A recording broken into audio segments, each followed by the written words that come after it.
America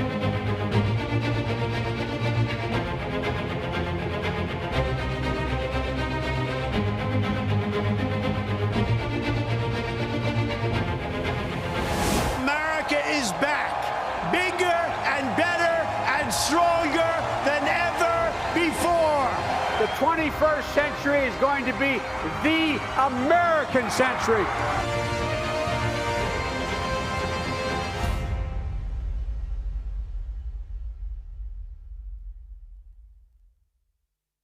Lodwa tajba eżis telespettaturi ta' One, elezzjoni presidenzjali 2020. Joe Biden jew Donald Trump.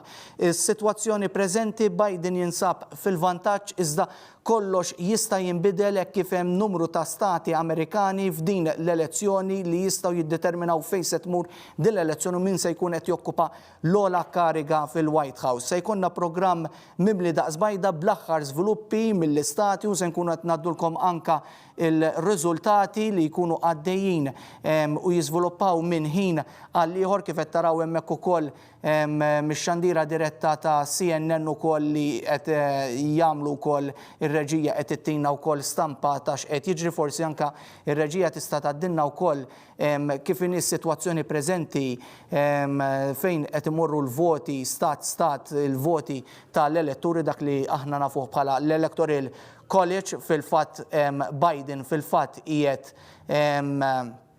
għandu 205 voti u Donald Trump għandu 132 u hemmhekk nistgħu ngħidu li Biden qiegħed ftit iktar viċin li jikseb dak in-numru maġiku ta' 270. Jekk id-direzzjoni tgħid li nistgħu mmorru għal Samuel Lucas fejn ikun jista' jgħaddilna l-aħħar dettalji bi grafiċi minn stat għal stat fejn se jgħaddilna l-aħħar żviluppi dwar l-ewwel riżultati u li huma l-istati li rebaħ Trump u l-oħrajn li rebaħ Joe Biden. Samuel, ngħaddi l-linja lilek u mbagħad niġu b'diskussjoni hawnhekk mal-panel.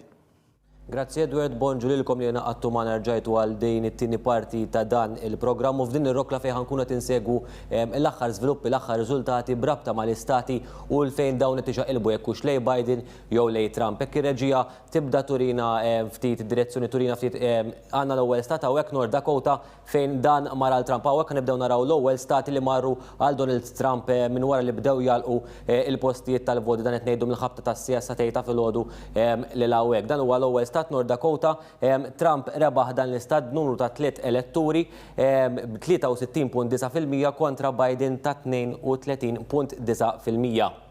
Naraw t-tieni stat li rebaħ Trump kien South Dakota b'64.5% u Biden 32.9%. Dan l-istat ġor miegħu 3 elettori oħra. Nfakru wkoll li dawn elettori huwa numru importanti għaliex dawn se jwaslu sabiex ovvjament il-kandidat prospettiv jilħaq il-maġġoranza ta' 270 u hemmhekk ikun hemm ovvjament in-numru maġiku sabiex huma jieħdu tmun tal-White House. Nimxu għat-tielet stat li għandna li rebaħ Trump għandna Oklahoma li rebħu b'65.3% kontra 32.4% minn Joe Biden. Dan l-istat iżhom 7 elettori. Nimxu għal l-aħħar stat li għandna għallum Arkansas, Trump rebħu b'3.6.9% u Joe Biden rebħu b'33.5%. Tgħidu li r-reġija naħseb għandna stat ieħor u x'hekk.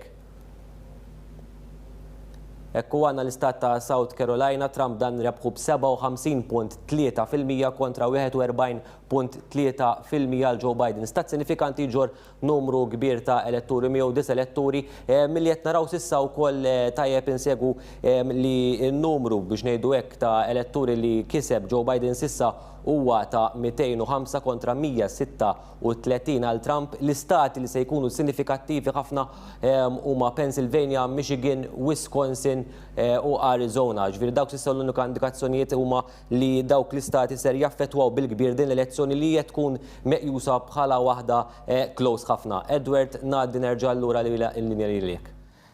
Grazzi ħafna Mek Samuel, kif ħajkollok xi żvilupp aħna se naqdu miegħek mal-ewwel anke forsi tibda tgħaddilna ċertu persentaġġi mill-swing states li jkunu għadhom mhux deċiżi fejn se jmorru jekk humiex blue jew ħomor blue għal Biden, il-kamp Demokratiku, jew Trump ikunu ħomor għal kamp Repubblikan. Iżda nilqa' miegħi l-ewwel panel li se jkollna f'dan il-programm li jibqa' għaddej matul din il-ġurnata.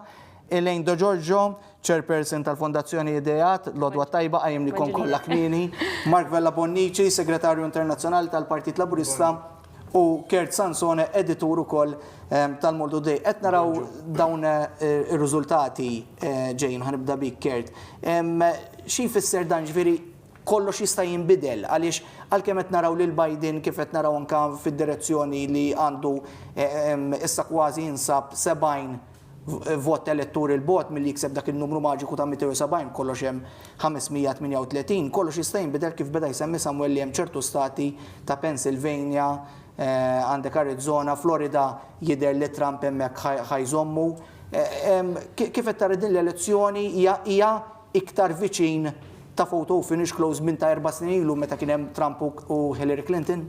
Naħseb hija aktar viċin forsi milli kulħadd ukoll seta' kienet jobsor sa ftit żmien ilu. Għandek fenomeni differenti, għandek 50 stat kollha bid-demografija tagħhom, għandek ukoll dis-sena l-fenomenu tal-early voting, kważi 100 miljun vot intefgħu jew bil-posta jew kmieni. U allura anki il-vot li qed naraw li qed jingħaddu. Inti u ma tgħidu it's going to be a long night, speċjalment f'ċerta stati lejn it-tramuntana li Trump jeħtieġ lu jżomm biex u jibqa' fil-White House. Għaliex, again, inti qed jingħaddu l-voti ta' dawk li xeħtu l-vot il-bieraħ, u mbagħad għandek il-voti li jridu jingħaddu dawk li ġew bil-posta li ħafna minnhom qed jingħad li huma demokratiċi. Jiġifieri jista' jkun li dan ir-riżultat li qed naraw fil-li tara xi ħadd qiegħed fil-vantaġġ u mbagħad f'daqqa waħda dak il-vantaġġ jonqos hija wkoll riżultat ta' kif qed isir l-att tal-voti. Però li hu żgur il-kamp ta' Biden naħseb kieku bħalissa daqsxejn kwiet hemm. Għaliex hemm numru ta' stati bħal Georgia, North Carolina li kienu qed jistennew li jerbħuhom u jidher li ma rebħuhomx. Jidher li hemmhekk Trump irnexxielu se jżommhom, Florida l-istess, issaħħaħ Trump. Allura jidher li issa il-ġlieda se tkun il-famuża Blue Wall. Naħa tat tramuntana għandek l-istati ta' Michigan, Wisconsin u Pennsylvania. Il-voti s'issa jindikaw li Trump qiegħed fuq quddiem. Però dawn huma stati kbar, il-vot għadu halfway, u hemm ukoll jista' jkun li nitlu saqada wkoll biex jingħaddu ċerta postal ballots. Ġifieri jekk it-tiġrija hemmhekk se tkun viċina, jista' ma jkollniex rebbieħ qabel jumej oħra. Qabel ma mmur għal Mark għaliex jiena nixtieq ngħaddi għal Samuel fuq l-air voting, hemmhekk qed naraw il-mappa forsi tieħdilna over inti Samuel dwar il-mappa li hemm bħalissa ta' stati li huma bluni li huma ħomor oħrajn li għadhom mhumiex magħluqin u l-swing states. U Edward, għaw il-mappa kifini bħalissa kifini live, ġifiri għawek għanna l-istati li huma konfermati li rebaħ Trump sissa, dawn huma l-istati li semmejna, l-istati s-sofor, l-istati importanti li ser jiddeterminaw fejn ser tkun qed tmur din l-elezzjoni. Stati importanti oħrajn huma Florida li huwa stat li ġormiju jekk mhux se jeżbal 29 numru ta' voti tal-elettori, u ovvjament hawnhekk huwa l-istati li bojot huma l-istati li rebaħ Joe Biden. Għandek bħal-istat ta' Kalifornja li jżor 55 vot tal-elettori li taħpala ta' sew fil-vjaġġ tiegħu sabiex jilħaq il-270 numru ta' elettori maġġoranza sabiex jilħaq il-White House. Ovvjament dawn Michigan, Wisconsin, Pennsylvania huma l-istati li se jiddeterminaw kif għedna għandhom numru kbar ta' elettori jidher li tixaqelbu sa issa lejn Trump ma dan kollu il-progress għadu wieħed naqalura jidher li ħafna stati minnhom għadhom nofs triq il-att tal-voti f'dawn l-istati ġifieri nistennew naraw fiex ħaj progressaw daw l-istati. Ta' min insemmu wkoll li daw l-istati jafu jdumu sabiex joħroġ ir-riżultat tagħhom kif hemm numru kbir ta' voti li saru bil-post allura wieħed jistenna li dawn il-voti jdumu biex jiġu ipproċessati. Edward, reġija lura lilek. Grazzi ħafna emmek Samuel, kif rajtu emmek dik il-mappa. Timpressjonawx ruħkom għax taraw ħafna ħmar jew taraw ħafna blu għaliex ċertu stati li kollhom aktar elettori u dak li huma demokratiċi. Il-bluni għalkemm forsi jidhru inqas hemmhekk id-demokratiċi għandhom is-saħħa ħafna fi stati f'żoni urbani, ngħidu aħna New York jew California fejn California biss għandek 55 vot tal-elettori li għad-demokratiċi dejjem kienet importanti. Bħal mbagħad għandek stati oħrajn bħal Texas li dejjem iserħu fuq ir-Repubblikani. Mark, ħankompli mi jakumbati lejn. Kienet jitkellem Kersanson u għamel osservazzjoni nixtieq niftaħ spundin fuq l-early voting u dawn il-voti li votaw bil-posta x'dawn ilhom ġimgħat l-Amerikani li bdew jivvotaw, jiġifieri mhux il-bieraħ biss. Qed nistennew hemm rapporti ta' ċertu mossa minn Trump, mill-kampanja ta' Trump li jisma' jikkontesta ċertu voti li bdew jaslu bil-posta aktar tard. Kemm taħseb li din hija mossa perikoluża jekk hix antidemokratika jew le l-ismani jirraġuna l-ismani ċertu voti li jaslu wara ċertu ħin għalih ma jiġux għandhom xi jiġu konsidrati u se jkun jista' għandu l-avukati fi stati differenti biex jikkontesta dawn l-affarijiet. U di tista' twassalna biex noqogħdu għaddejjin u nistennew aktar sakemm ikun dikjarat riżultat finali. Ekku, kif qal tajjeb Kurt, dil-elezzjoni naħseb bidlu naqa il-mod kif issir politika Amerikana, fis-sens li minn snin preċedenti rajna influss qawwi. Ġifieri sal-bieraħ qabel fetħet l-elezzjoni kien hemm xi 73% diġà vvotaw minn dawk li kienu vvotaw fl-2016. Ġifieri kien hemm ammont kbir ta' nies li diġà kienu xeħtu il-vot tagħhom. Diġà rajna żewġ każijiet fejn Trump fetaħ kawża legali fuq ammont ta' voti li kienu prikas, issa tilifhom it-tnejn, però hija ċara dik it-tattika li hu ħajkun qed juża. Fl-aħħar ġurnata ħabbar li iva u ħajkun qiegħed jikkontesta ċertu deċiżjonijiet, però mbagħad rajna shift fl-attitudni tiegħu illi qal li issa mhux jieħu dik it-triq. L-ewwel ħajjara x'jiġri mill-voti u mbagħad jaraw is-sitwazzjoni. Però iva kien hemm sitwazzjoni fejn Trump beda jgħid li hu ħajoqgħod fuq il-voti u fuq ir-riżultat li joħroġ il-lejla. Jiġifieri rilevanti mill-early voting dak li jiġri l-lejla u ħajoħroġ u jgħid illi jew rebaħ jew le skont x'jiġri llum. Jiġifieri qisu mhuwiex għalih mhuwiex jikkonsidra dawk l-early voting. Dik forsi tina indikazzjoni li kif qal Kurt ukoll li l-early voting iktar ixaqleb lejn il-Partit Demokratiku għax nafu li ħafna mill-early voting saru fi stati illi U Trump kien kontra dal-voting ukoll. Infatti, wieħed irid jifhem li l-Amerika kull stat jiddeċidi l-mod tiegħu ta' kif issir l-elezzjoni kważi mhux bħal Malta. Jiġifieri dawk il-postijiet fejn bħal Pennsylvania u hekk on the ground id-demokratiċi fejn jitlu s-Senat u hekk għandhom is-saħħa il-gvernatur u hekk daħlu daw il-prattiċi biex bl-early voting, Pennsylvania sa fejn fin jibqgħu jirċievu il-voti sa wara li tagħlaq l-elezzjoni. Ġifieri kull stat mexa bliġijiet għalih u dawk l-istati fejn daħlu daw il-prattiċi huma aktar stati li jixaqilbu lejn il-demokratiċi għax bħalma nafu ir-Repubblikani kienu kontra daw ħafna miżuri tal-COVID. Ġifieri għadna l-bot naħseb milli nkunu nafu kif qal Kurt hemm min jgħid li iva rridu nistennew jumej oħra biex verament joħroġ min ħajkun rebaħ sakemm ma jkunx hemm ovvjament xi stat, xi swing state li xaqleb li Imma s'issa jidher li ċertu kif kienet jgħid Kurt ċertu stati li setaw il-demokratiċi kellhom it-tama li jqilbuhom favorihom s'issa baqa' żammhom Trump. Ġifieri hemmhekk kien hemm ċertu retention żammhom. Primarjament kien hemm 5 stati fejn kienet tixxeqleb l-elezzjoni. Kien hemm Florida li s'issa jindika li Trump irnexxielu jżomma. Kien hemm Arizona li s'issa tindikaw li Biden irnexxielu jaqlibha u hemm il-famuż Blue Wall li semma Kurt infatti Pennsylvania, Michigan u Wisconsin illi għadhom jiridu Dawk għadna qed nistennew. Dawk huma l-kruċjali, ġifieri bqija s'issa kollox qed imur skont il-pjan. S'issa sa tal-għodu li inaddew nofs il-voti qed jindikaw li Trump għandu maġġoranza żgħira, però għad hemm ħafna mill-early voting li għadu ma ngħaddewx. Ġifieri dak huwa l-logħba kollha fl-early voting. Ħammur naqra l-kwistjonijiet issa li kien hemm f'din l-elezzjoni, ġifieri matul il-kampanja Elaine. Il-pandemija bla dubju kienet waħda mill-issues li ħadet over forsi iktar mill-politika barranija ta' dak iż-żmien. Kemm taħseb li din għenet lil Biden jew telfet lil Donald Trump? Naħseb li bħala persuna, Trump huwa persuna li il-kontroversi jiġru warajh.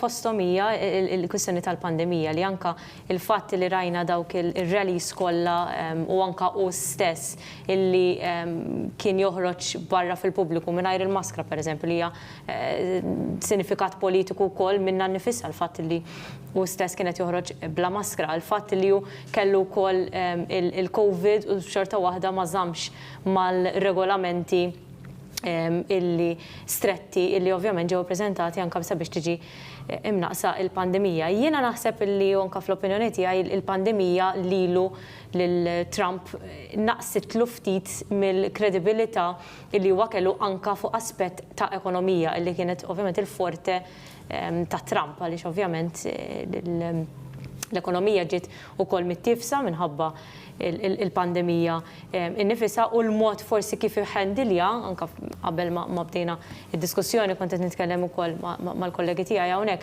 il-fatt illi ma ħendiljax b'mod tajjeb u b'mod iżjed professjonali forsi fajnejn id-dinja xeklet ftit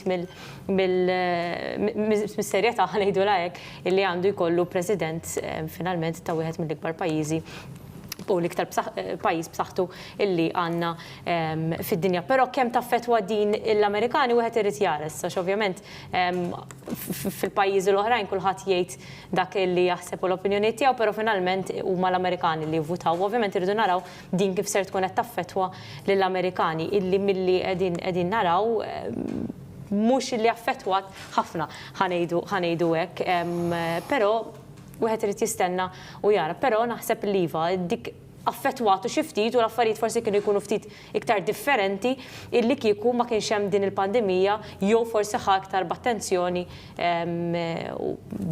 ħendilja b'mod aħjar dik Apparti dawn din l-elezzjoni presidenzjali li l-bieraħ fil-programm ta' Flaxija spjegajna li isma' Trump u Biden ma jkunu fuq l-ebda polza tal-vot, jiġifieri dana jkun hemm l-elettori kif inhu l-kumpless ta' dan il-proċess, hemm ukoll żewġ elezzjoni oħra għaddejjin għandek l-elezzjoni għall-House biex ngħidu hekk il-Kamra tar Rappreżentanti dik li aħna ekwivalenti għalina għall-Parlament hemm ukoll is-Senat kif jidher s'issa jidher li fil-House biex ngħidu hekk the lower house jiġifieri fejn jgħaddu l-liġijiet ukoll id-demokratiċi jidher li se jżommu maġġoranza imma fis-Senat s'issa wkoll m'hemm l-ebda change sa issa tajb ngħidu li fis-Senat elezzjoni ssir kull 6 snin, ġifieri kull sentejn ikun hemm anke elezzjoni, ġifieri mhux huma s-senaturi kollha li qegħdin qed joqogħdu għal dawn l-elezzjoni. Kemm dawn iż-żewġ elezzjoni ukoll huma importanti għal min se jkun President Kert għaliex tajb ngħidu dawn huma ż-żewġ tikmamar li minnhom jgħaddu liġijiet tgħaddim waħda u tieqaf fis-Senat jieqaf kollox bħalma ġara fl-impeachment ta' Trump li ġie impeached biex jitkeċċa mill-House u mbagħad fis-Senat waqaf kollox għax kellu s-saħħa hemmhekk. Ġifieri President jekk hux ħajkun elett Biden, jekk hux ħajkun elett Trump, kemm hu importanti wkoll li jkollu dawn il-maġġoranzi anke f'dawn il-żewġ tikmamar leġislattivi biex ngħidu hekk. Is-sistema Amerikan għandha inbuilt dis-sistema ta' checks and balance. Ġifieri inti l-President għalkemm huwa President tal-ikbar pajjiż fid-dinja u l-iktar pajjiż b'saħħtu f'nofs it-term tiegħu jista' jkun li da ma jkollux il-maġġoranza ħana nsejħulhom hekk il-Parlament. Jiġifieri hija sistema fil-fatt diġà rajni għadi f'numru ta' drabi li tiġri jien ma neskludix li jkollok sistema il-lejla li inti jkollok President se jerbaħ, però in-nies mhux necessarjament mbagħad għas-Senat u l-House jivvutaw skont skont dik il-vija, ġifieri hemm dal-element ta' checks and balance u mhijiex eskluża, ma jidhrux li hemm mowġa kbira u wiesa fuq on either side li ħaġġor kollox magħha.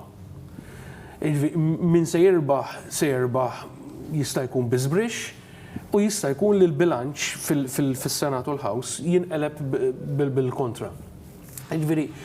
Però irridu naraw, għax inti mbagħad hemmhekk jitlu wkoll il-personalitajiet tal-individwi minn huma, jiġifieri l-gvernaturi, eċetera, jiġifieri. U li jkollok President jista' jikkonverġi ma' dawn in-nies anke jekk m'għandux dik issa mbagħad l-iskill mbagħad tal-President u kif se jirnexxielek tilħaq kompromess ma' dak il-programm li inti proponejt. U jekk inti għandek Senat u House ostili għalik, kif b'xi mod se Trump di ma tantx irnexxielu, ġifieri ħafna drabi on a warpath kien ikun, ma issa mbagħad dik hija il-politika Amerikana kif taħdem, forsi għalina li fuq din naħa tal-Atlantiku mdorrin f'Malta li ktar gvernijiet li huma bażikament li jiddeċidi l-gvern għandu maġġoranza wkoll fil-Parlament, ma tantx nifhmu dis-sistema. Però xtaqt naqbad punt ma li għalet il-lejn tal-Covid, jien jekk l-Amerikani kienu xinkwetati ħabba di tal-Covid mill-lat ta' saħħa ma nafx għax. Bħala Ewropew jien qatt ma fimt dil-ossessjoni tal-Amerikani fuq il-healthcare. Li inti m'għandek sistema ta' saħħa li jab xejn, li twieżen lil min ma jiflaħx. U tkazza cross board, ġifieri mhumiex biss ir-Repubblikani di, anki d-Demokratiċi hemm ċerta stati fejn l-Obama Care li prova jintroduċi xi tip ta' sistema simili, mhux bħal Ewropea fejn inti għandek healthcare li affordabli u bxejn għan-nies. Jirriġettaw, jien ma nifhimix, qatt ma fimt dil-ossessjoni li bil-forsi tkun kollox through health insurance u l-istat għall-ħares jidħol hemm. Jiġifieri jekk fuq livell ta' saħħa il-Covid kellix impatt fuq kif votaw in-nies ma nistax ngħid, però li żgur naħseb bħal kull elezzjoni oħra f'kull pajjiż tad-dinja hija jobs u l-ekonomija. Dik tal-impatt issa. U fuq dik kieku ma kienx hemm il-Covid probabbli Trump l-ekonomija kienet beda jgħid l-isma' nida ġej l-aħħar tad-dinja bit-Trump. U indirizza ma kienx meta dik il-biża'. Ġimet inti beda jagħmel l-argumenti kontra l-lockdown u Joe Biden se jagħlaq kull maw. It-teddida hi l-isma' Joe Biden se jagħlaq kull maw se jtelliflek il-ġob. Prattikament, jekk nbuha.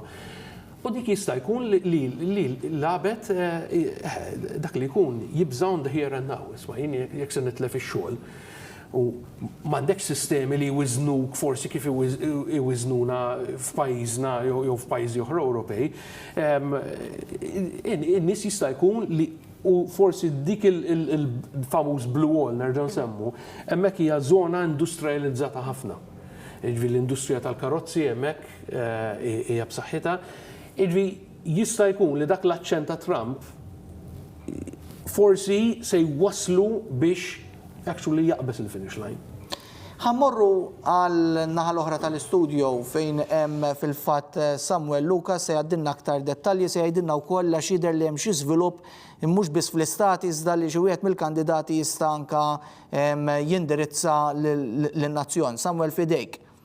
Iva Edward, fil-fatt il-pjan kien li nibdew nkomplu naraw l-istati li rebaħ Donald Trump matul ftit tas-sigħat ilu madankollu daħlilna aġġornament li minn ħin għal ħin il-kandidat demokratiku Joe Biden ser ikun qed jagħmel indirizz daqt brabta ma' din l-elezzjoni presidenzjali. Jista' jkun għax hemm indikazzjonijiet forsi li Donald Trump jinsab quddiem allura jkun jista' jkun irid jagħti dak il-kliem ta' ottimiżmu sabiex ovvjament il-supporters tiegħu jkun jista' iżommhom pożittivi. Intant ħankomplu naraw naqa grafika milli għandna dwar l-istati, ħanaraw x'kompla jirbaħ Donald Trump. Fil-fatt hawnhekk qed naraw l-istat ta' Tennessee, Trump rebħu b'60.9% kontra 37.2% ta' Joe Biden. Dan l-istat ovvjament stat b'saħħtu, Edward żamm stat numru ta' elettori ta' 11, ovvjament inkomplu naraw iktar stati.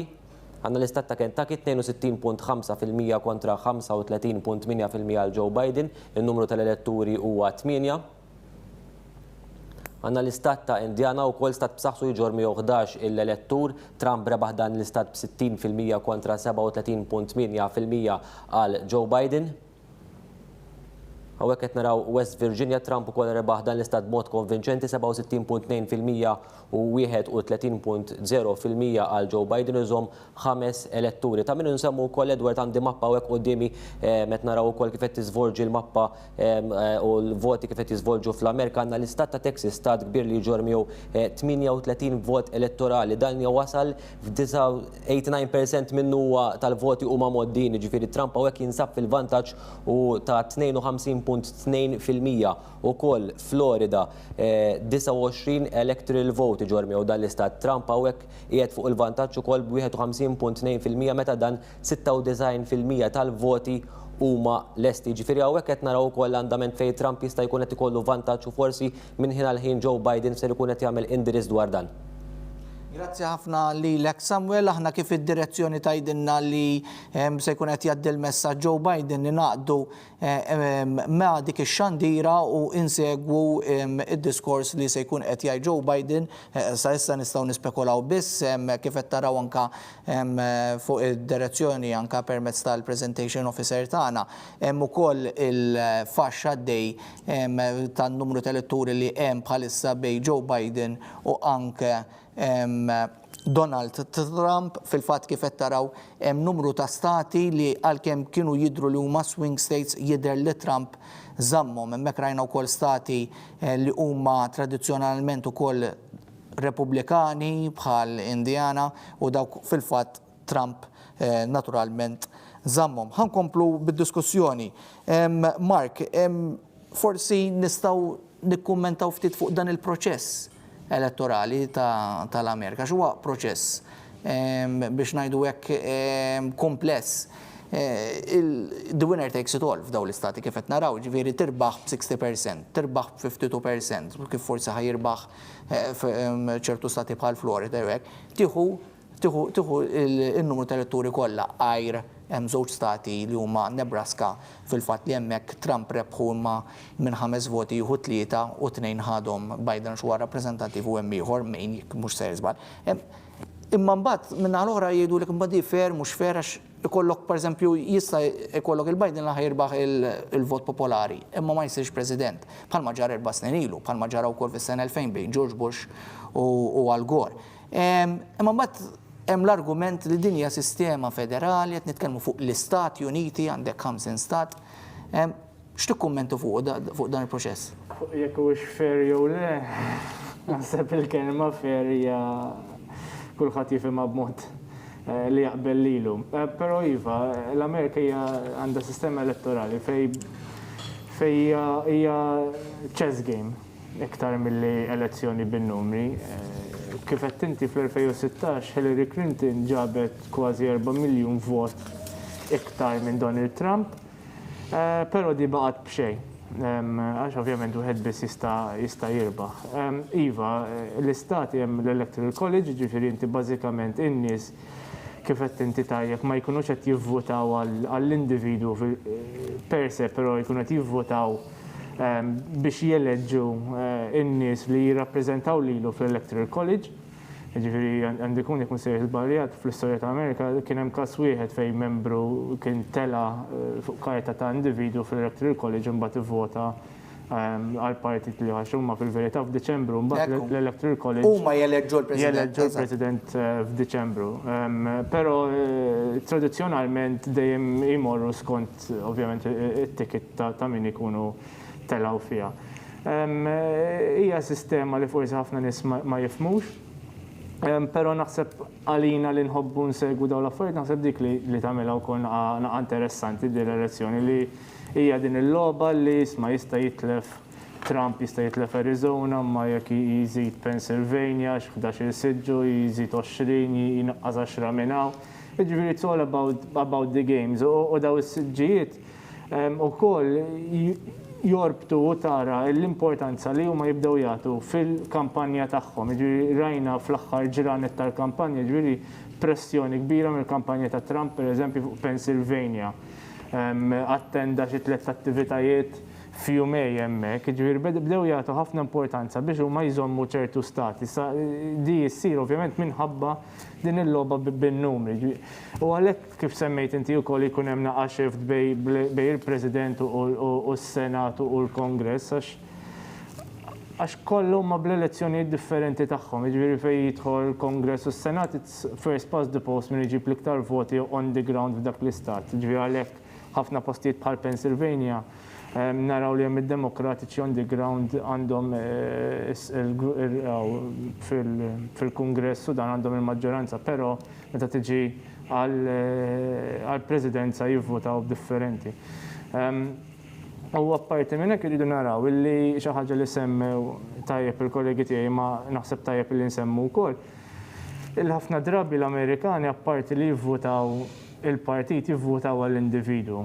Ġifieri rridu naraw ukoll l-individwu per se Biden, jekk nieħdu il-Biden bħala eżempju, u x'kien jfisser għall-Amerikani. Ġifieri mhix biss kwistjoni għax forsi l-COVID jew l-ekonomija NH jew fixklitx, imma kien hija eżempju ta' Biden jekk lill-Amerikan jinspirax biex il-pajjiż jimxi l-qudiem. U jiena naħseb li f'każ li Trump jirnexxielu jżomm, mhuwiex għax Trump forsi jirnexxielu jagħmel affarijiet tajjeb jew għax in-nies ma jimpurtahomx mill-COVID jew mill-healthcare, però l-alternattiva forsi kienet beżza the every American iktar milli dak li qed jgħixu llum. Infatti Trump dejjem semma fid-diskorsi tiegħu the silent majority.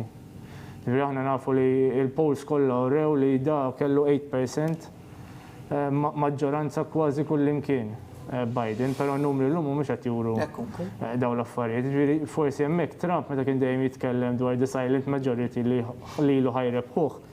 Forsi iva dawk is-silent majority kienu jibqgħu id-dar ġast isegwu mit-television jibżgħu jieħdu ċertu deċiżjonijiet, mhux biss fuq policy. Naħseb jiena fil-politika Amerika tidħol ħafna l-individu. U naħseb id-demokratiċi għalhekk imbagħad labu wkoll il-karta ta' Harris biex jiġbdu naqa il-black vote minħabba dak kollu li kien hemm għaddej. Fil-fatt kont ħanidħol ma' Elaine fuq għaddej din l-elezzjoni apparti il-pandemija kellek ċertu klima politika xejn sabiħa, ġifieri anke fl-aħħar jiem fl-aħħar sigħat biex ngħidu hekk New York, Washington u se jkollna ċans anke ninaqdu f'intervisti ma' nies li qed jgħixu bħalissa fl-Istati Uniti fl-Amerika bdew jinbarraw il-bibien u n-negozji tagħhom għax bdew jibżgħu minn xi vjolenza għaddejja, kellek din l-affarijiet ta' Black Lives Matter għaddejja, ġifieri f'liema klima politika kienet għaddejja din l-elezzjoni kull 4 snin ngħidu isma' din l-elezzjoni b'taqtija ħarxa, din l-elezzjoni storika, ma kienet din l-iktar waħda biex ngħidu hekk b'taqtija ħarxa lejn, ġifieri il-klima politika li qed saret fiha din l-elezzjoni. Anke meta kellek dak il-qtil ta' George Floyd da kollu. Diversi protesti li kien hemm ukoll matul il-presidenza ta' Trump, il-Me Too Movement pereżempju, il-Black Lives Matter, huma kollha wkoll il-mod kif iddilja magħhom again il-President Trump, il-fatt li għandek persuna li nqatlet mill-pulizija u d-dinja kollha qiegħda tħares liha b'ċerta disgustanti li tara ovvjament il-pulizija li jitrattaw persuna ta' ġilda skura b'dak il-mod u l-mod kif imbagħad Trump iddilja magħha kienet xi ħaġa li qisu ftit li xejn ta' kasa għaliex ovvjament rajna d-diskorsi tiegħu illi huma diviżivi ħafna u naħseb illi dik ukoll li tikkaratterizza lill-President Trump illi il-mod ta' politika tiegħu mhijiex ħansejħu lek normali. U naħseb li dik jew ħadd tiġbed jew ħadd tolqot lill-Amerikani jew le. U naħseb li wkoll punt minn dak li qal b'mod tajjeb ħafna Mark, il-personalità tal-President, tal-kandidat prospettiv huwa dak li fil-verità jaffettwa ħafna lill-elettorat Amerikan. Kemm ġibet dik il-fiduċja u kemm ta' dik il-fiduċja lill-elettorat Amerikan. Biden ovvjament wieħed qatt irid jara.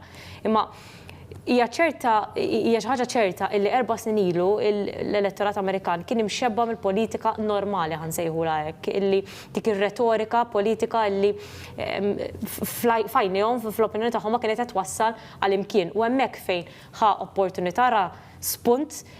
Trump tkellem id-diskors tan-nies u naħseb li dik fil-verità li laqat ħafna nies, is-silent majority illi fil-verità dawk in-nies illi forsi kienu qed jiġu overlooked li kienu qegħdin fi kwitjan djarhom jaraw ftit l-andament tal-flus f'butom, pereżempju, li forsi d-demokratiċi naqsu milli jappellaw għal dawk in-nies u sab Trump dik il-vacuum hemmhekk u ovvjament ħa opportunità minn dak il-nuqqas min-naħa tad-demokratiċi. Forsi anke matul l-elezzjoni li rajna demokratiċi naqsu milli forsi jafsu iżjed fuq is-sostantiv, fuq policies u fuq dan l-aspett u iktar marru għall-attakk fuq Trump fuq il-karattru ta' Trump li forsi setaw minn dak l-aspett id-demokratiċi forsi ħadmu iżjed anka fuq aspett sostantiv. Però mbagħad meta għandek tara lil Vice President Kamala Harris, naħseb li ġibdet l-attenzjoni tad-dinja kollha hija possibilment tista' tkun l-ewwel mara bħala Viċi President u naħseb li dik hija xi ħaġa wkoll pożittiva għall-Amerika illi qegħdin naraw ukoll l-enerġija tagħha illi wkoll anke fid-debates tagħha titrasmetti b'mod tajjeb ħafna l-kontlarju ta' Pence illi forsi wkoll tiġbed l-attenzjoni. Jalla naraw ukoll Viċi President tal-Amerika. Ovvjament irid jirbaħ Biden, ġifieri. U l-affarijiet ma jidrux għalkemm qed naraw forsi li għandu iktar numru ta' elettori għaliex fl-aħħar ekku, ġifieri le fil-fatt għaliex dinja l-elezzjoni li tindrebaħ bl-istati wkoll u ġifieri u hemmhekk Trump dejjem fil-fatt jissorprendi bħal m'għamel ukoll 4 snin ilu kif rajna l-ewwel il-direzzjoni tatna stampa bil-podium bil-bnadar Amerikani fejn Biden mistenni anka jagħmel indirizz ġifieri minn ħin għal ieħor nkunu qed ninaqdu hemmhekk ukoll biex inxandru il-messaġġ anka ta' Joe Biden huwa l-kandidat demokratiku iżda sa issa ħanmorru għall parti l-oħra tal-istudju biex ninaqdu ma' Samuel Lucas fejn se jkun qed jgħaddilna aktar żviluppi marbuta ma' l-istati li ħirġin ir-riżultati tagħhom u anka nkunu nafu aktar fejn qed tmur l-elezzjoni iżda meta mbagħad id-direzzjoni ta' minna sinjal li Joe Biden kun qed jagħmel indirizz ovvjament minnu fih ninaqdu hemmhekk imma għalissa immorru naħa l-oħra tal-istudju hemm Samuel Lucas jgħaddilna aktar żviluppi minn din l-elezzjoni presidenzjali fl-Amerika. Iva Edward, ħankomplu naraw l-istati li rebaħ Donald Trump fil-fatt qabel immorru għal grafika tajjeb ngħidu wkoll li Donald Trump għadu kemm rebaħ ukoll l-istat ta' Idaho b'54.5% kontra 42.6% għal Joe Biden u rebaħ ukoll l-istat ta' Ohio, stat importanti li ġormiju 18 il-vot tal-elettori dan Trump rebħu b'53.4% kontra 45.2% għal Joe Biden. Dan huwa l-istati li qed naraw hawnhekk u hawnhekk. Tajjeb ukoll insemmu li Donald Trump jinsab ukoll fil-vantaġġ sew fi Florida hawnhekk li jinsab ukoll fil-vantaġġ f'Georgia u dawn huma stati li ġorru magħhom ħafna voti tal-elettori kienu meqjusa wkoll f'ċertu punti ta' dan il-kampanja elettorali anke sal-bieraħ kienu meqjusa dawn bħala swing states. Instant issa nkomplu naraw stati li rebaħ Donald Trump matul l-aħħar sigħat biex ngħidu hekk. U hekk għandna l-istat ta' Louisiana dan Trump rebħu b'62.4% ġor total ta' 8 eletturi. Rebaħ ukoll l-istat ta' Nebraska b'52.2% dan kollox ġor 5 eletturi madankollu kif semmew il-kelliema ta' qabli Trump ħa 3 voti u Biden ħa 10 voti minn dan l-istat. Dan ma jimxiex mal-prassi tal-bqija tal-istati l-oħra li ovvjament hawnhekk dak il-reġija tgħid li ħajħroġ Joe Biden jitkellem ħansegwu d-diskors tiegħu issa.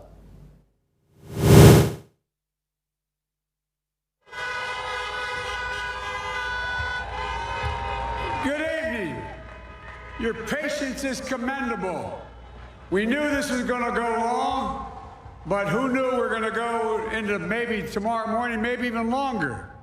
But look, we feel good about where we are. We really do. I'm here to tell you tonight, we believe we're on track to win this election.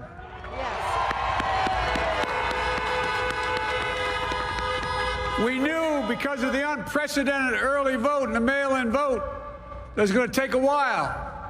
We're going to have to be patient. until the hard work of tallying the votes is finished. And it ain't over till every vote is counted, every ballot is counted.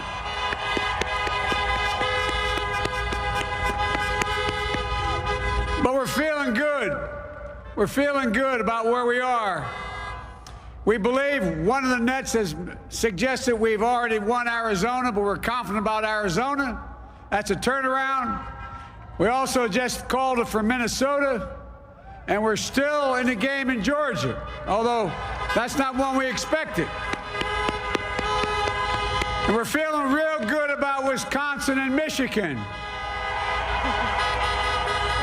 And by the way, it's going to take time to count the votes. We're going to win Pennsylvania. Yes. I've been talking to the folks in Philly, Allegheny County, Scranton, and they're really encouraged by the turnout and what they see. Look, you know, we could know the results as early as tomorrow morning, but it may take a little longer. As I've said all along, it's not my place or Donald Trump's place to declare who's won this election. That's the decision of the American people. But I'm optimistic about this outcome. And I want to thank every one of you who came out and voted in this election. And by the way, Chris Coons and the Democrats, congratulations here in Delaware. John Carney. Hey, John, the Gov, yeah, the whole team, man.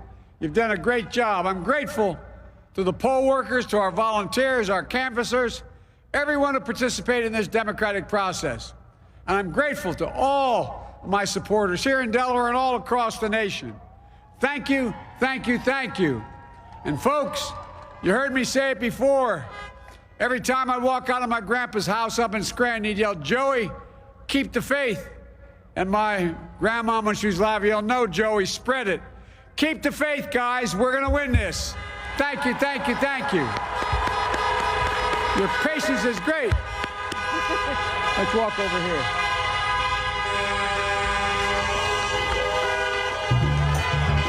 All right, former Vice President Joe and former... Ekku emmek fil-fat segwejna lil Joe Biden li għamel indirizz qasir emmek ma' sinifikanti. Kert, forse nikkummentaw fuq li qalax dawn mhux li narawhom dejjem, ġifieri meta jkun hemm a clear winner nistennew li jkun hemm l-acceptance speech li xi ħadd ovvjament jikkonċedu jaċċetta t-telfo jkollok ir-rebbieħ, imma l-affarijiet da qed jgħid ismani qed jipprova jżomm ċertu ottimiżmu fil-partitarji tiegħu fin-nies li jsegwuh u jappoġġjawh u qed jgħid li isma' ħanirbħu Pennsylvania, għadna fiċ-ċans li nirbħu stati oħrajn, ħanirbħu qegħdin fi triq biex nirbħu din l-elezzjoni, ma kemmi perikoluża jew kemmi mossa biex ngħidu hekk mossa li tista' forsi twassal anke reazzjoni issa ta' Donald Trump jekk jagħmel ukoll xi indirizzu dwar din is-sitwazzjoni bħalissa għalkemm qed naraw li Biden qiegħed fil-vantaġġ għandu sa qabeż il-200 fin-numru ta' elettori, kollox jista' jinbidel b'ċertu stati li huma swing states. Jien naħseb il-qofol ta' dal-messaġġ probabbli forsi prova jantiċipa lil Trump b'xi diskors trionfalista. Kien hemm rapport li Trump ukoll kien ħajjagħmel xi indirizz. Jien naħseb ipprova jantiċipa fil-fatt da nżommu l-kalma u qed jgħid li ħattawwal di. Ħattawwal. Mhux se tintemm għada fil-ħodu jista' jkun. Naħseb dak huwa l-messaġġ, speċi li d-demokratiċi jgħid jibbażaw li fuq il-kunċett every vote counts. Ġifieri da għatem daw il-voti tal-posta u fuq dawk qed jibbażaw u qed iserra. Ġifieri inti issa again Mark għamel aċċenna liha, di mhix elezzjoni waħda, di hija 50 elezzjoni. Literalment, f'kull stat għandek elezzjoni. U kull stat ikollu r-regoli tiegħu ta' kif se timxi din l-elezzjoni, jiġifieri 20 sen ilu kulħadd jiftakar il-famuża battalja bejn Al Gore u George Bush. Finalment, fi Florida l-istess kien hemm kwistjoni għaliex il-voti ma bdewx jingħaddu sow, kien hemm recount fuq recount. Finalment imbagħad qatala ras għall-gvernatur li kien jiġi George Bush u qal isma' sada filgħodu u naqtaw saw li ngħat li ma ngħadx u Gore kien tilef dik l-elezzjoni. Jiġifieri, naħseb il-messaġġ li rrid jagħti Biden hu ma naqtawx qalbna għaliex qatt fadal il-voti x'jingħadu u se nistennew li jingħadu kollha. Issa jista' jkun li prova jantiċipa forsi xi mossa ta' Trump li qed jgħidu li Trump dal-waqt ukoll se jagħmel indirizz li jkollna ċans ukoll inxandruh issa. Dik kienet il-messaġġ kostanti isu ta' Trump ma nikkonċedix hemm bżonn jiġifieri matul il-kampanja jilgħab din-logħba ta' brinkmanship.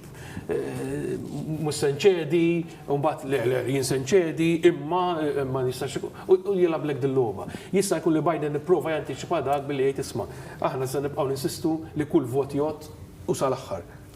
Ħammorru għanna ħal-oħra tal-istudio fejn hemm Samuel Lucas u jkun jista' anka jaddinna aktar dettalji kif qedtilkom għaddunna l-informazzjoni li Donald Trump fil-fatt se jkun anka jagħmel indirizz, jidherlu wkoll li jagħmel tweet, iżda se ngħaddi għandna l-oħra tal-istudio mbagħad inkomplu anka bid-diskussjoni hawnhekk. Samuel fidejk. Iva, fil-fatt Edward, ġbidlek l-attenzjoni li Trump għadu kif tweetja I'll be making a statement tonight and a big win. Ġifieri hawnhekk għand indikazzjoni wkoll ta' fejn qed jaħsbu li l-kampanja ta' Donald Trump qed jaħsbu fejn qed tersaq din l-elezzjoni. Ġifieri din ovvjament kienet reazzjoni għad-diskors li għadu kif għamel Joe Biden, ġifieri din kif semma anke l-kellima ta' qabilna hija logħba ċess. Il-reġija tgħidlu wkoll f'idnejha li Donald Trump għadu wkoll kif rebaħ Florida. Bħalissa bil-updated list li għandi hawnhekk qudiemi għandi li Donald Trump jgħid 51.2% minn fuq fl-istat ta' Florida u dan iġor ovvjament 29 electoral vote miegħu, ġifieri dan huwa stat importanti ħafna, stat li jġor ħafna voti tal-elettori miegħu u li jista' jkun kruċjali sabiex ovvjament Donald Trump issa jerġa' jibda ilaħħaq ma' numru kbir ta' voti tal-elettori li għandu issa Joe Biden. Grazie ħafna Mek Samuel li konna ċansu koll induru l-istati aktar il-qoddim. Mark, xlu kummenta fuq din l-axħar mossa ta' Biden li jagħmel dak id-diskorsu kif qal Kert, kull vot ħajqodu b'7, kull vot ħajkun jott, f'dawn tista' tgħid il-50 elezzjoni u jew 51 għax għandek disi fil-fatt huma għalihom ma' parti il-50 stat.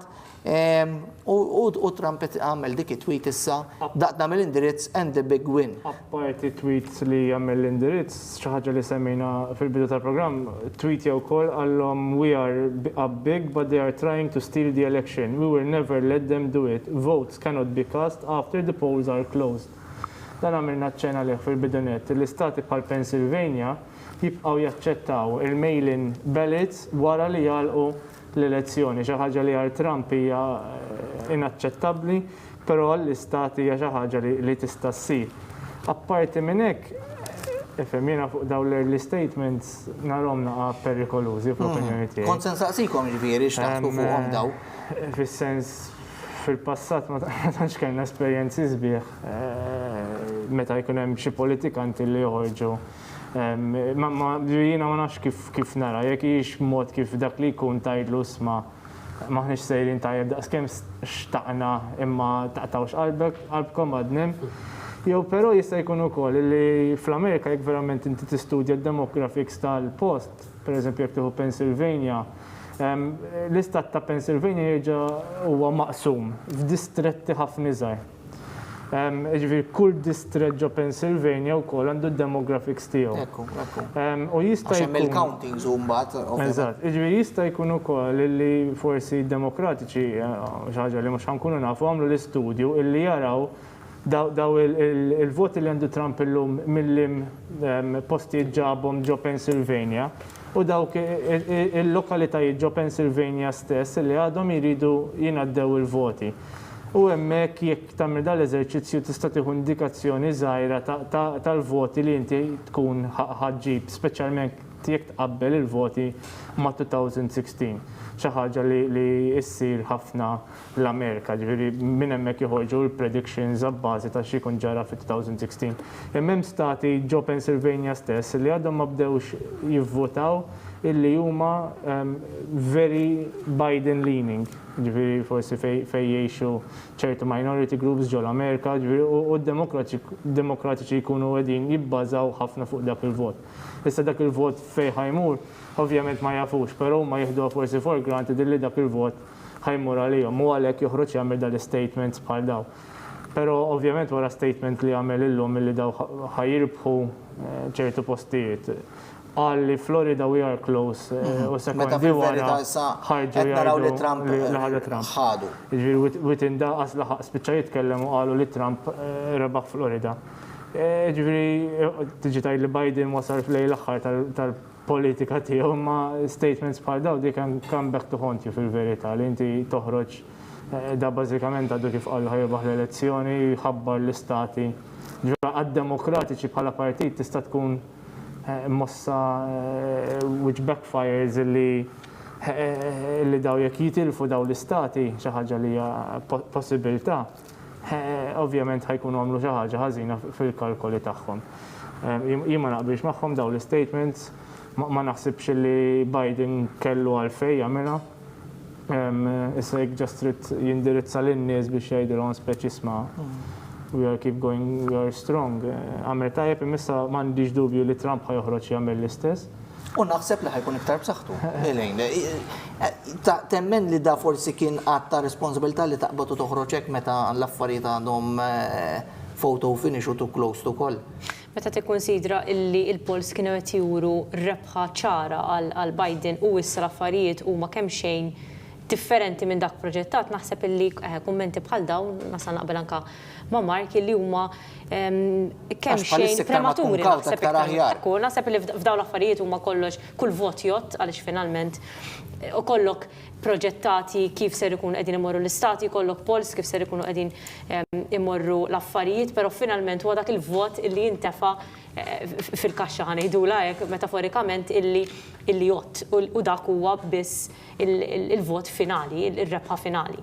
U allura naħseb li hija prematura li wieħed joħroġ jgħid big win u naħseb li anke tqajjem ċerta wkoll sens ta' iżjed political tension fil-verità fl-Amerika li tara dawn iż-żewġ kontestanti li qegħdin għaddejjin b'kummenti konfliġġenti għall-aħħar wieħed ħajirba' ġifieri taqajjem ukoll ċerta tensjoni u naħseb li hija wkoll ċerta responsabbiltà wkoll da parti tal-kandidati nifisom illi f'dan l-istadju jsejħu rebħa f'dan il-moment. Ġifieri naħseb li seta' kien iżjed kawt it-tnejn li huma ovvjament anke tweet stess ta' Trump turi f'liema direzzjoni ser ikun qed jieħu naħseb li t-tnejn jridu jkunu.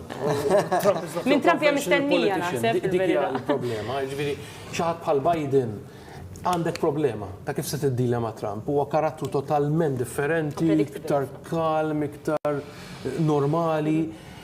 U meta tiġi qed tikkonfronta ruħek imbagħad ma' wieħed li llum qed jgħidlek hekk, għada jgħidlek hekk, imbagħad jgħidlek lent jien hekk.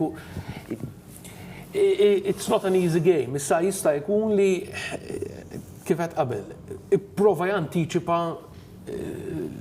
lill-President attwali speċi milli he puts up the stakes and fuq isu and it goes unchallenged. Jista' jkun li kienet prematura wkoll, però irridu naraw, ġifieri da Mark għal sow, ġifieri anke fis-CNN meta għandhom dik il-mappa li jibtħal literalment jidħollok in the different counties.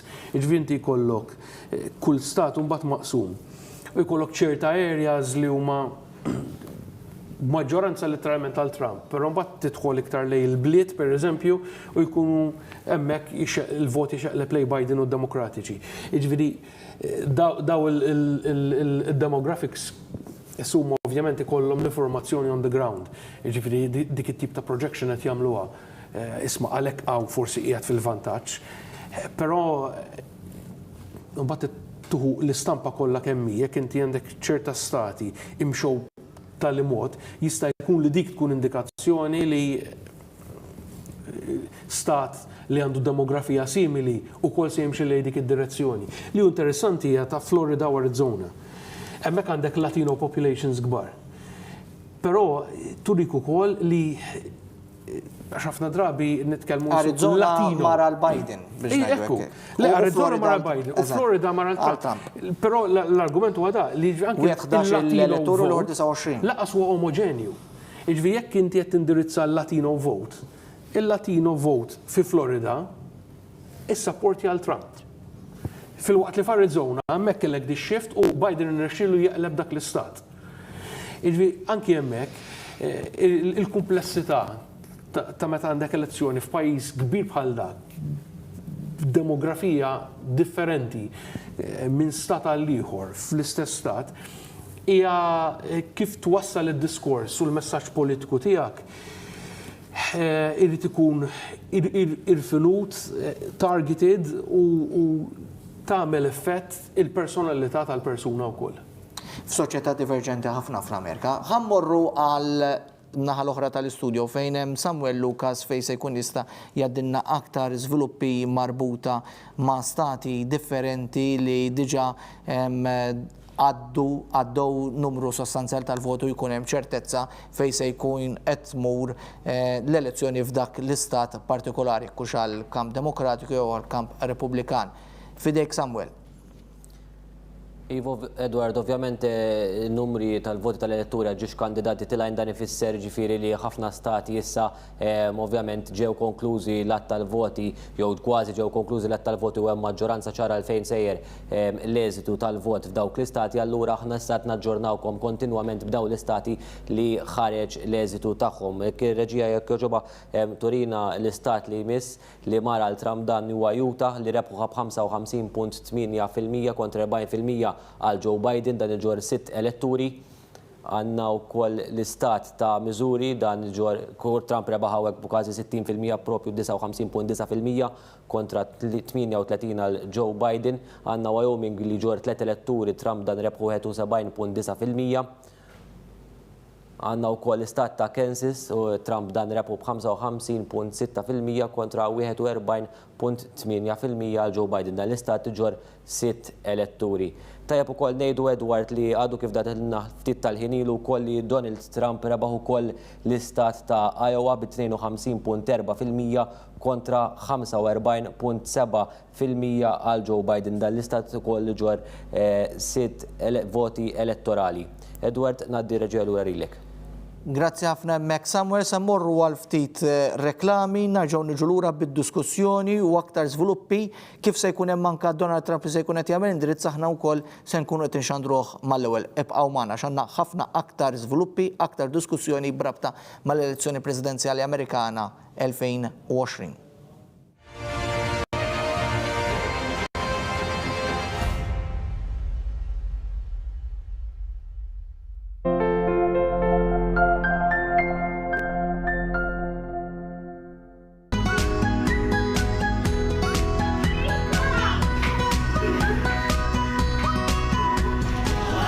Sylvia Bazaar, mattresses and more. Sufanijiet tal-aqwa kwalità, stili u isin varjati li jinħadmu f'materjal differenti bħal ġilda, microfiber u f'kuluri varjati. Ħafna mis-sufani huma attrezzati b'recliner manwali jew nkella electric għal kumdità tagħkom. Għażla kbira ta' sofa beds heavy duty ta' kull għamla u materjal. Pultruni motorizzati b'żewġ muturi bil-power lift biex tgħin persuna tqum bil-wieqfa. Ejja għand Fair Deal Furniture għal delivery immedjata fuq ħafna modelli, għax għand Fair Deal Furniture issib kollox in stock. Min imissu din il-ġimgħa. Jalla mhux int. Ibbagħtu l-filmat! Batilhom live fuq Jalla mhux int ser inlaqgħu lil Tessi u lil Bobby mal-kandidati kollha tat-tim li għandna ta' min imissu. Alleluja! Praise the Lord! Thank you, Jesus! Aw xi gay? Tajba ta' Għanaddu issa ukoll. Għanaddu issa ukoll għal-reklam. Il-Life, Teddy, Fire, Kola Tsitsu, Jordan. Minu l-missier ta' Bobby? Min imissu din il-ġimgħa fit-8:09. Min ħabbilha? Jalla mhux int.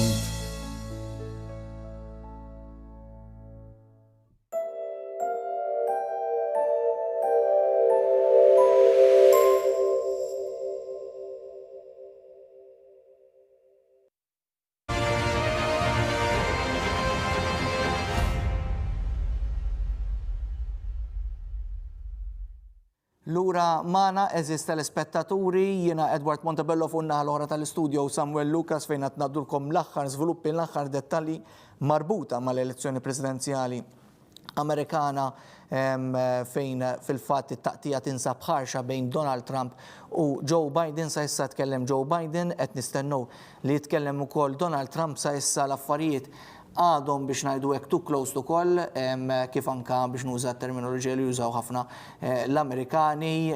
Sa issa tidher li l-affarijiet se jmorru u se jtawlu naqra mhux ħażin f'din l-elezzjoni presidenzjali. Infakkarkom li wieħed mill-kandidati li jikseb dak in-numru biex ngħidu hekk maġiku il-270 biex jikseb il-presidenza. Jekk Donald Trump se jkun qed iżomm postu għal terminu ieħor ta' 4 snin jew Joe Biden li kien viċi president għal 8 snin ma' Barack Obama isir anka il-46 president tal-Istati Uniti. Ġifieri għadna rridu naraw Donald Trump jekk ma jżomx postu ikun l-ewwel wieħed sa mill-1992 li ma kisibx it-tieni terminu, jiġifieri ma jkunx rebaħ it-tieni term u jkun tilef l-elezzjoni presidenzjali in office biex ngħidu hekk għaliex huwa jibqa' president sa Jannar li ġej biex imbagħad jidħol floku Joe Biden.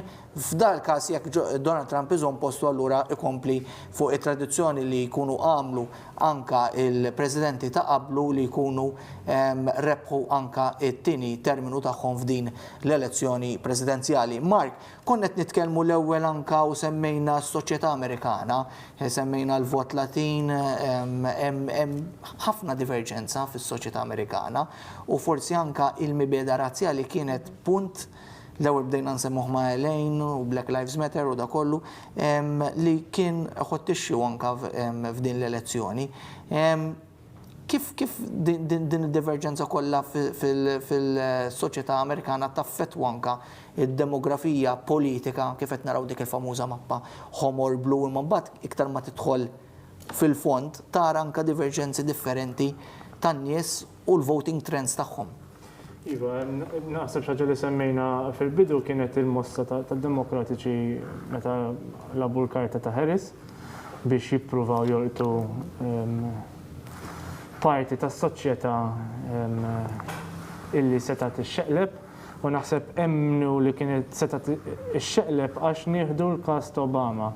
Apparti li Obama kien bniedem illi forsi jaspira anke ċertu traditional Americans, l-elezzjoni ta' Obama jekk wieħed jistudja sew joħroġ illi l-iktar ħaġa li lilu irnexxielu tqabżu it-270 ħanajdu hekk kienet il-backing b'saħħtu li kellu mill-black vote ġol Amerika.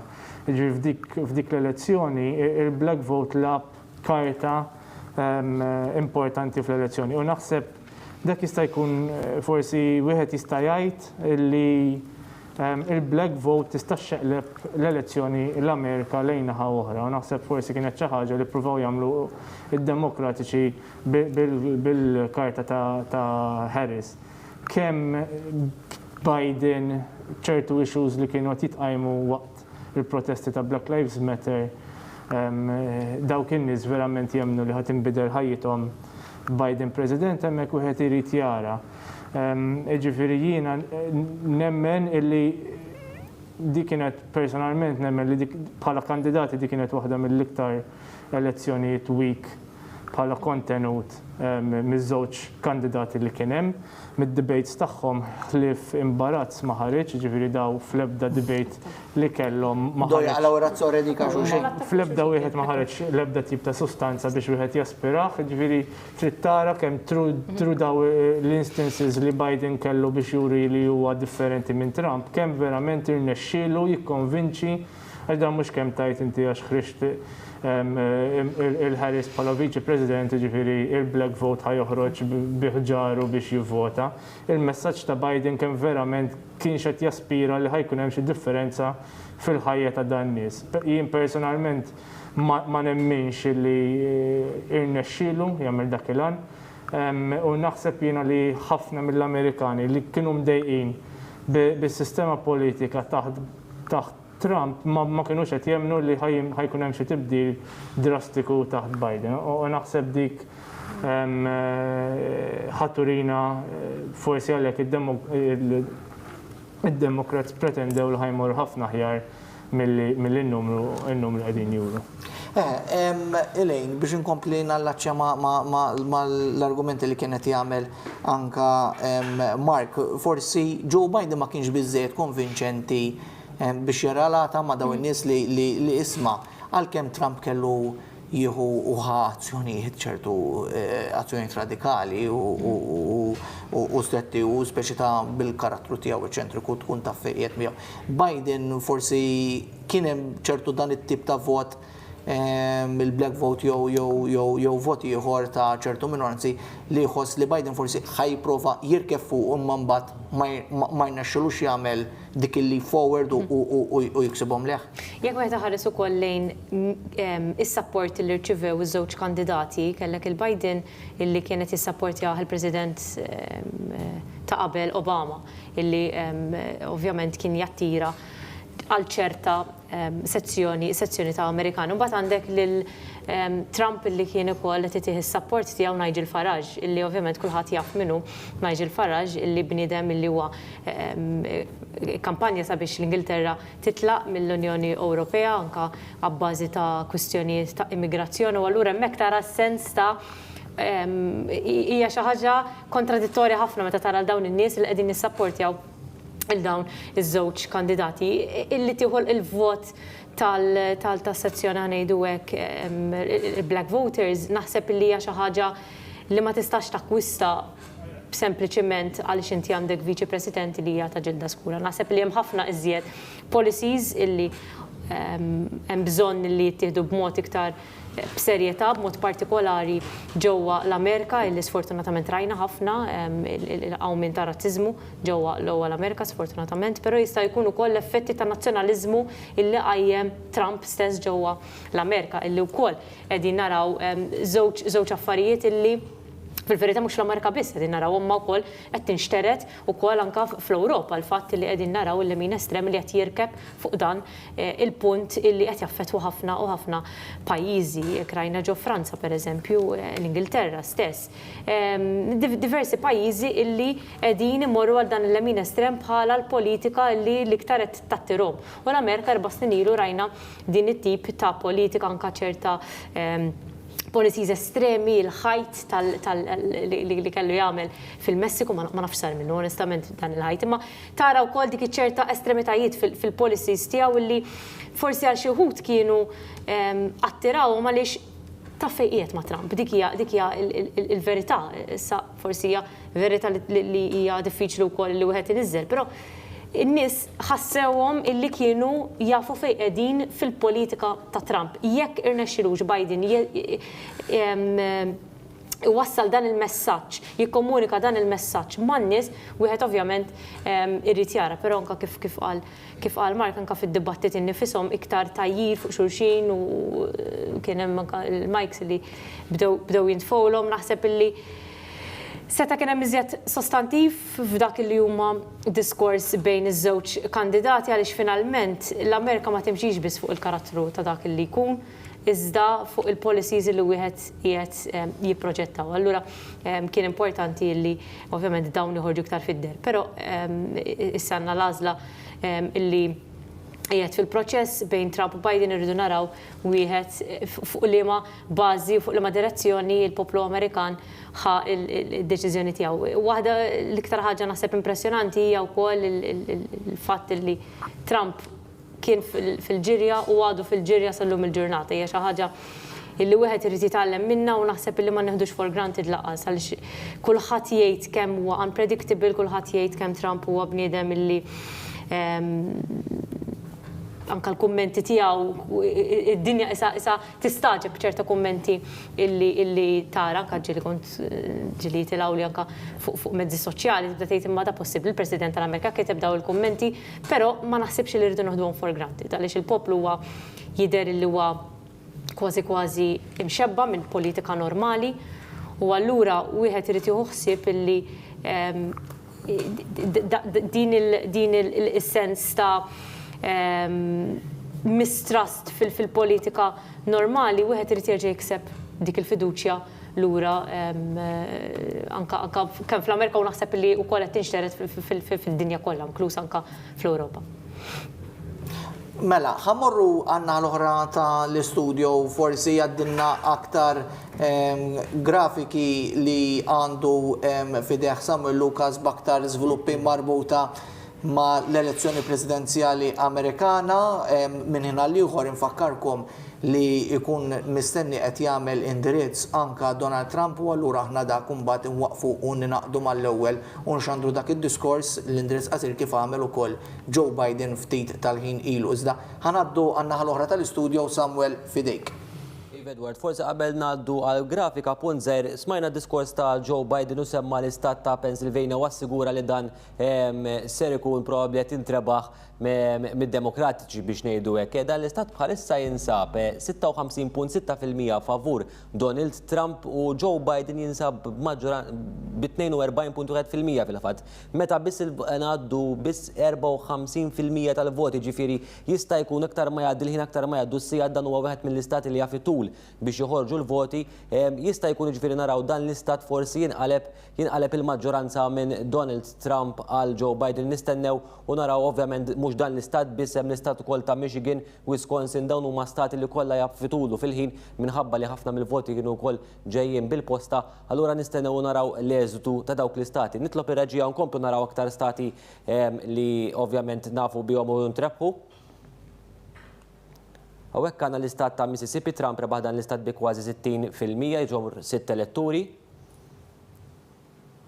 Għandna l-istat ta' Colorado, issa hawnhekk libna fuq stati li rebaħ Joe Biden. Joe Biden rebaħ dan l-istat b'56.6% kontra 41.4% għal Donald Trump u jġor 9 elettori. Vermont Biden rebħu b'65.7% jġor 3 elettori.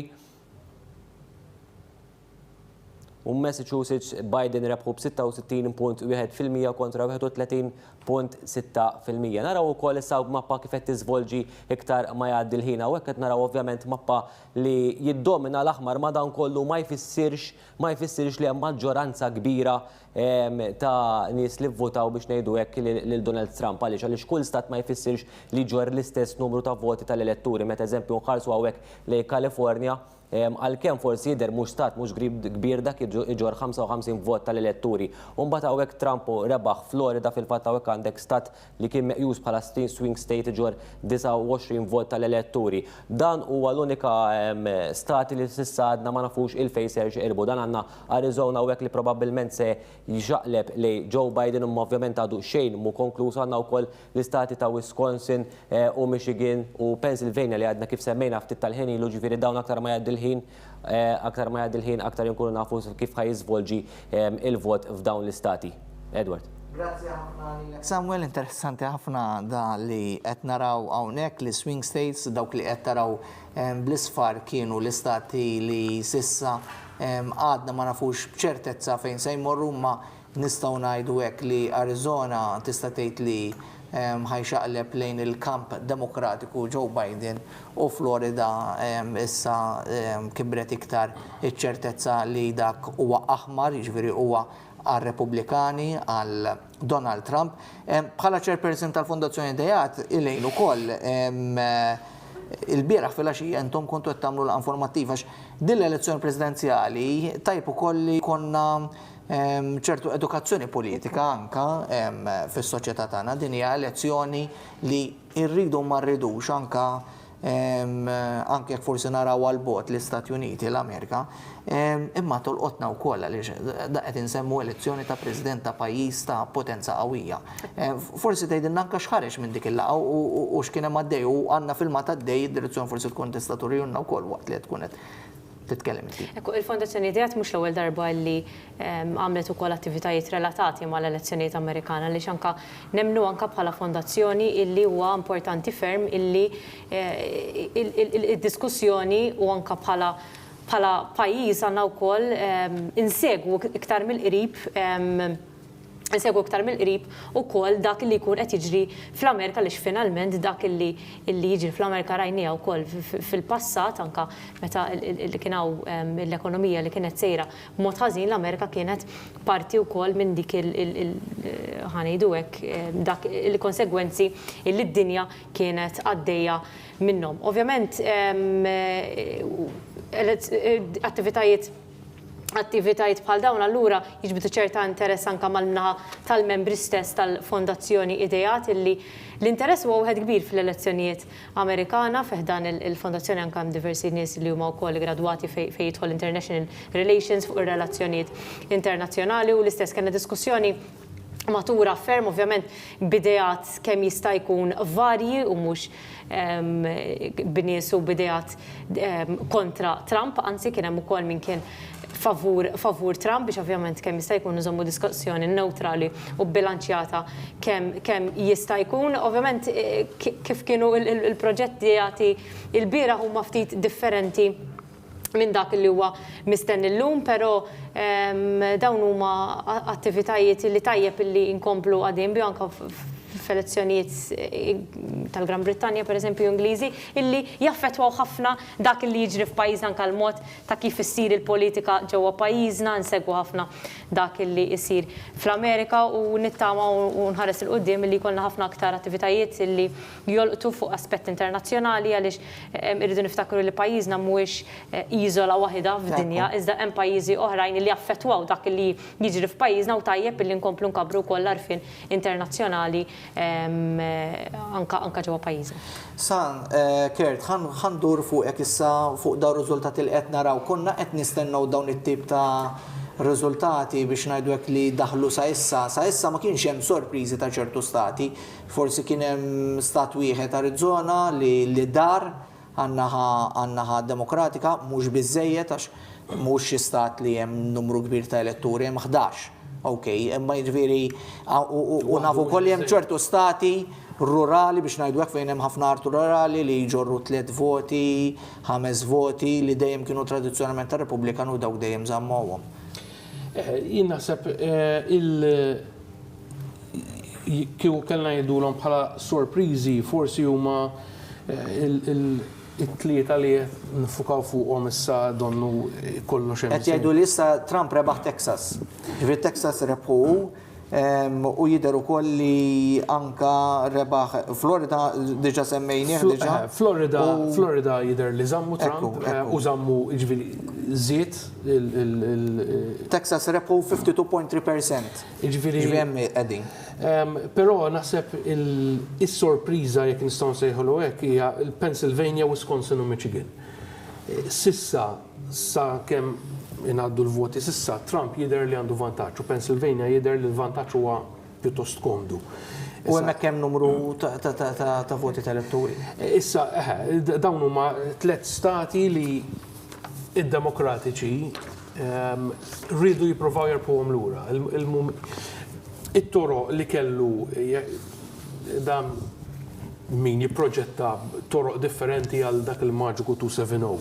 Għandek 46 voti, għaliex Michigan għandu 16, Pennsylvania 20 u 10 voti huma Wisconsin. Ġifieri hemm qed nitkellmu fuq elezzjoni tista' ddur u dan il-numru maġiku ta' 270 minn ħajjiksbu kemm jaqbżu naħseb jiena li qed nara. U daw kienu 3 stati li għadek kif semmejt li Trump fl-aħħar elezzjoni rnexxu jerbaħhom biżbrix. Jiġifieri literalment kienu s-sorpriża, jiġifieri anke il-Kamp Demokratiku kien sorpriż kif Trump irnexxielu jisir ilhom daw l-istati. Ġifieri meta nitkellmu daw it-3 stati, il-Blue Wall għax hemmhekk għandek numru ta' stati faxxa qegħdin fin-nord tal-Amerika. Il-propensità tagħhom li jivvutaw demokratiċi. Issa, Trump irnexxielu jifqa' dak il-ħajt fl-aħħar elezzjoni. Jista' jkun li ħajżommhom. Issa, sissa kider li se jżommhom sissa, ovvjament hemm dal-unknown factor tal-mail-in ballots, tal-voti li tal-posta li u kif qed isir il-counting, ġifieri ma nafux jekk il-counting l-ewwel bedix b'dak li votaw actually on the ground. Jew kella għatfada l-voti tal-posta li jirdu jingħaddu. Ġifieri dik tibqa' the unknown factor ta' fejn qegħdin daw il-voti. Sa huma fil-kampijiet rispettivi indikazzjoni jkollhom għax ikollhom in-nies on the ground kif qal Mark qabel. Però sissa jidher li hemmhekk Trump għadu fil-vantaġġ. Jekk ser nexxielu jżomm daw it-tlieta, Biden ma il-ħafna toroq li kellu Biden għal White House f'daqqa waħda daw niżlin qed jonqsu. Jiġifieri anki il-fatt li kien hemm stati li huma kienu jippuntaw fuqhom bħal North Carolina u Georgia. Isqal kemm qabel Biden għal Georgia għadha mhix magħluqa triq. I mean, sissa l-indikazzjonijiet ma jidhrux hekk li daw ma ntrebħux mid-demokratiċi. Li allura il-logħba se tintlab fuq dawk it-tliet stati li id-demokratiċi rriduhom jekk inti ħaterbaħ hemm il-Trump se talaqlu t-triq. Definitely. Però jekk inti tista' tarbaħhom u mhux se jkun hemm stati oħra. Jekk toħodlu wieħed minnhom, jekk Biden imqar joħodlu wieħed minnhom minn dawk it-tlieta. Pennsylvania se tibqa' il-key. Għaxi li ktar-li fi għanda, 20 vot. Hemmhekk il-logħba għadha miftuħa, però l-vantaġġ li għandu Trump huwa ħafna ikbar hemmhekk mill-istati l-oħra. Kif se tasal mhux taf xejn Biden qal isma' irridu nibqgħu sal-aħħar, ġifieri dak kien il-messaġġ tiegħu għaliex f'dawn it-tliet stati, partikolarment ukoll Pennsylvania, hemm dil-kwistjoni li beda jsemmi Mark tal-voti bil-posta jista' jkun li għadhom qed jaslu, ġifieri wara li għalqu il-polls. Naraw, I mean, mhijiex se tingħalaq, però l-affarijiet mhumiex ma jidhrux sbieħ għal Biden daqs kemm kienu jidhru sbieħ sal-bieraħ fil-għaxija. Ġifieri anki hawnhekk forsi nerġgħu nqabdu diskussjoni fuq il-polls x'ma kinux qed jaqbdu. Ok, mela, qed jgħidu li fuq il-linja magħna għandna lil Vanessa Fraser, Dr. Vanessa Fraser li hija r-rappreżentant permanenti ta' Malta fil-Ġnus Magħquda. Il-bieraħ kellimna mill-ambaxxatur Malti fl-Istati Uniti f'Washington DC, Vanessa Fraser, għalkemm hija bbażata fl-Amerika fi New York imma hija għandha x'taqsam mal-Ġnus Magħquda. Insellimlek, Dr. Fraser, l-għodwa tajba hemmhekk sbieħ l-erba' u x'hekk. Fil-ħodu. Fija nofsa fil-ħodu. Inselmu l-ek hawnhekk aħna kważi s-7:09 ta' fil-ħodu. Nirringrazzjawk tal-li inaqqat magħna. Forsi tajdin inti bbażata fi New York, kif inhi l-atmosfera hemmhekk qabel nitkellmu l-Istati Uniti viżavi anke l-Ġnus Magħquda, kif inhi l-atmosfera fi New York? Għax ovvjament rajna rapporti ta' negozji bdew jinbarraw il-bibien minħabba xi biża ta' xi vjolenza. Iva, negozji ġa barraw il-twiqi kollha li għandhom street level, bażikament, għax hemm dil-biża li jkun hemm post-election protest u forsi looting ukoll u unrest. Illum atmosfera kienet kwieta election day u ma kienx u il-membri tal-istaff li huma Amerikani għandhom id-dritt tal-vot li ma jivvotaw għalulna illi votaw bil-kalma ma kienx hemm voter intimidation. Issa jiddependi meta jidħol ir-riżultat x'reazzjoni jkun hemm. Anki tfal pereżempju l-iskola tagħhom illum l-erba' inkunu nafu jekk għada sa jerġgħu jitlu mill-midterms. Jew inkella jekk jagħmlux virtual classes għal għada jekk ikun hawn unrest. Għadu għannon, għadu kmini wis, illum inkunu nafu l-erba' il-feeling. Ekku. Dr. Fraser, kif il-Ġnus Magħquda tħares b'attenzjoni lejn elezzjoni ta' pajjiż biex ngħidu hekk potenza bħalma l-Amerika, ġifieri bla dubju tinteressa żgur għax din hija elezzjoni li hemm għajnejn id-dinja fuqha u l-Amerika tilha parti importanti ħafna għandha rwol importanti anke fil-Kunsill tas-Sigurtà tal-Ġnus Magħquda u allura min ikun il-President ikollu ċertu influenza f'din il-fora internazzjonali. Da żgur Stati Uniti għandhom post permanenti fuq il-Konsil ta' Sikurezza u għandhom veto, jiġifieri u l-politika barranija tinbidel skont x'President ikun hemm minn partit jiġi. Allura ovvjament dak jaffettwa direttament deċiżjonijiet u pożizzjonijiet li jieħdu l-Istati Uniti fil-ġnus Magħquda. Ukoll f'dawn l-aħħar 4 snin ta' Trump rajna l-effett ta' Trump, insomma, dan l-aħħar fuq il-WHO, għamlu withdrawal minn WHO wara l-COVID. L-amministrazzjoni ta' Trump ħarġu ukoll mill-Paris Accords tal-Climate Change. Biden u anki meta kien għadu Pete Buttigieg tagħmel kampanja tiegħu kienu qalu jekk jirbħu jerġa' jitlu fil-akkordi tal-klima. Ġifieri aħna nistennew ir-riżultat u naraw għax ikun hemm differenza, żgur ikun hemm tibdiliet. Il-Stati Uniti huma kontributuri kbar ta' aġenziji tal-ġnus Magħquda wkoll u kontribuzzjonijiet naqsu taħt Trump. Daw kollha affarijiet li jistgħu jinbidlu jekk jinbidel il-President. L-aħħar mistoqsija biex forsi anke norbot ma' xi ħaġa li għamlet Malta, ftit tal-ħin ieħor anke se jkun qed jingħaqad magħna l-Ministru għall-Affarijiet Barranin u Ewropej Evarist Bartolo. Malta wkoll kienet fost l-ewwel 50 pajjiż li sieħbet f'trattat għal projbizzjoni ta' armi nukleari. Sa nafu wkoll li l-Amerika tipposedi armi nukleari. Għandek il-ġnus Magħquda li dejjem tippromovi l-paċi u s-sigurtà u l-istabilità fil-pajjiż. Allura din il-pożizzjoni ta' dan it-trattat anka jista' wkoll iwassal vuċi lil dawn il-potenzi kbar ta' pajjiż mhux qed ngħid li l-Amerika se terħi l-armi kollha jew ir-Russja jew pajjiżi oħra, ma temnu li forsi b'riżultat li jmur naħa jew oħra jista' jkun hemm anke bidliet fil-politika fejn għandha x'taqsam is-sigurtà u anke l-armi fid-dinja? Taħseb ikun hemm differenza, però mhux f'dan it-trattat. Armi nukleari huma importanti għall-Amerika irrispettivament min ikun il-President. Il-bieraħ rajna li Kambodja ratifikat ukoll dan it-trattat issa qegħdin 51 states, ġifieri suppost f'Jannar tiġi nseħ u nibdew nippruvaw nimplementawha, nisperaw li sa dak iż-żmien ikollna aktar pajjiżi li intom ridtu taqdu 50 u x'hekk il-ġnus Magħquda ridet taqgħet 50 pajjiż. 50 biex tiġi implementata, tiġi enforce. U l-50 għaddihom u sa Kambodja hija 51. Kien hemm pajjiżi li huma kontra dan it-trattat illi smajna illi bħall-Amerika smajna illi bdew jiċċemplu insomma li jagħmlu pressjoni fuq ċertu pajjiżi li ratifikaw it-trattat biex jagħmlu withdrawal biex ma nilħuqux dawn il-50, però anke aħna bħala pajjiż aħna il-ratifika waqt tal-Parlament, ġifieri mhux kemm jiġi Ministru jiddeċidi li jagħmel withdrawal, naħseb ikellimkom iktar il-Ministru fuq dan imma huwa azzjoni tal-Parlament dan.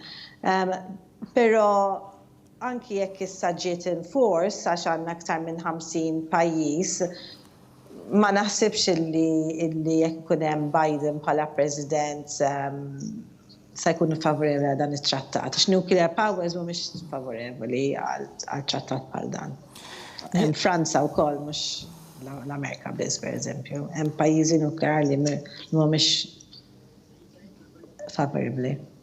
Jiena nirringrazzjak ħafna, Dr. Fraser, u nawguralek anka tax-xogħol li qed tagħmel anka f'isem pajjiżna bħala rappreżentant permanenti ta' Malta fil-ġnus Magħquda.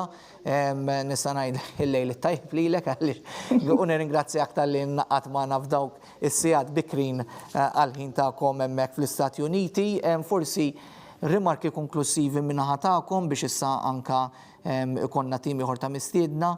Mark, daqqgħu is-7:30 ta' filgħodu ħin ta' Malta, m'għandniex għadna ċertezza fejn se tmur din l-elezzjoni għalkemm jidher li għalkemm qed naraw il-numru ta' elettori li Biden għandu iktar imma ħajkollok dawk il-key states li anke beda jsemmi Kert li jistgħu jiddeterminaw fejn se tmur l-elezzjoni u Trump jaqbess lil Biden u jikseb dak in-numru maġiku tal-270. U naħseb għal-kontrarju ta' forsi dak li ġara 4 snin ilox l-affarijiet kienu aktar straightforward. Kienet innalqet jidirli xi 8 ħin ta' Malta. Manka qabel jekk se żbaljat. Naħseb din id-darba għatfadlilna naqa' biex nisemgħu. Apparti minn hekk dejjem ħajbqa' id-dubju ta' x'ħajġri wara, fis-sens mit-tweets ta' Trump diġà naraw narrattiva li dan qed idaħħal f'dubju fil-proċess li hemm għaddej. Niġi forsi nistgħu ngħidu li dis-sena anke jekk forsi jiġi kkonfermat xi tip ta' rebbieħ fis-sigħat li ġejjin ħajjiġru ħafna aktar affarijiet in the background biex wieħed jikkontesta daw ir-riżultati. Bla dubju ta' xejn Trump mhuwiex ħajaċċetta xi tip ta' telfa llum jiġifieri xi kwistjonijiet legali ħajqumu żgur. Uridu naraw x'impatt ħajkollhom. Hemm rapporti hemm avukati nagħti f'kull stat. Diġà nfetħu żewġ każijiet wieħed minnhom kien Texas, tilifhom. Però kif edna fil-bidu rridu naraw in-numru x'ħajindikaw u l-effett tal-mail-in ballots u kif ħajaċċetta dawk is-sistemi li hemm qed jiġu operati. Meta ngħid u jaċċetta fis-sens li qed irid jara x'azzjonijiet ħajjittieħdu minn kull kamp f'każ li l-elezzjoni tmur post jew ieħor. Però naħseb sejf li ngħidu li fis-sigħat li ġejjin maħniex ħajkollna rebbieħ konfermat. Elaine, ir-rimarki tiegħek dwar din l-elezzjoni li tiġbed l-interess ma biex ngħidu hekk sa issa għalkemm forsi qed nistennew li Trump xorta issa kif jidhru l-affarijiet jidher li ġej minn wara u jispiċċa jaqbes lil Biden f'dawk il-key states fejn hemm semmejna Pennsylvania, Wisconsin u anka Michigan u huma stati fejn Trump għandu ċertu maġġoranza, speċjalment Pennsylvania għandu maġġoranza mhux ngħidu komda ma għandu the upper hand.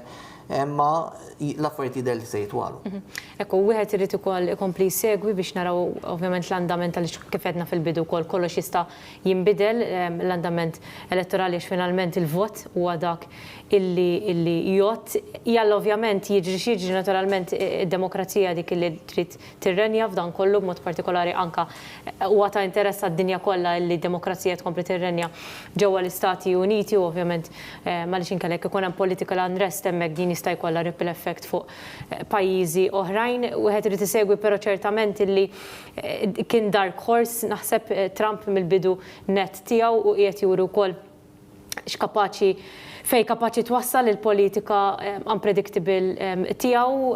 Ovvjament irridu nistennew u naraw anka fuq x'effetta ħajkollha wkoll il-politika ta' Trump anka fejn tidħol l-ambjent pereżempju bħalma semmi tajjeb ukoll Dr. Fraser ftit qabel. Wieħed irid jara wkoll il-politika ta' Trump jekk naturalment jitlaqu u anke jekk jitla' Biden ser tkun qed tieħu d-direzzjoni f'dawn l-aspetti tant importanti. Però huwa xi ħaġa ċerta li n-nies qegħdin isegwu anke l-elettorat Amerikan qegħdin isegwu b'mod b'attenzjoni kbira l-elezzjoni għall-Amerikana u huwa safe to say illi n-nies kif qed anke rġajt fil-bidu huma mxebbajn mill-politika normali li dejjem offrew matul dawn is-snin, ir-retorika illi qajjithom lill-poplu Amerikan u naħseb li tajjeb li wieħed jistudja l-effetti ta' din l-elezzjoni fi żmien illi ġejjin biex ovvjament naraw x'wieħed jista' itejjeb anke f'dan ir-rigward. Kurt, Trump jew Biden, hemm argumenti li Biden jista' joħodha, Trump jista' joħodha bi ftit, f'dik l-osservazzjoni li għamilt inti jidher li se ndumu nistgħu biex naraw min se jkun il-President tal-Amerika minn Jannar li ġej. Jidher li ħattulu Vanessa Fraser inkwetanti tisma' f'pajjiż bħall-Amerika fejn għandek il-ħwienet qed titellaw ix-shutters għax qed jibżgħu minn vjolenza protesti in a way. Issa interessanti nibdew naraw x'ħajkonna wkoll kif ħajmorru l-istocks ukoll finanzjarji. Dik dejjem, l-Amerika hija potenza ekonomika ġifieri dik dejjem se tiġri, però inkwetanti li tisma' dat tip ta' diskors u in a way toqgħod tgħid tisma' jekk inħarsu lejn Malta fejn kellna elezzjonijiet jaħar u batti bekkati safrattant il-leaders politiċi tagħna fuq kull naħa dejjem uraw maturità li meta ħareġ ir-riżultat baxxew rashom, ċedow jew konċedow u mexxejna. Forsi l-aħħar spunt li xtaqt nagħmel Elaine semmit il-politika ambjentali. U naħseb hawnhekk Trump l-aploba li x-xelluk għandu bżonn ukoll jitgħallem minnha.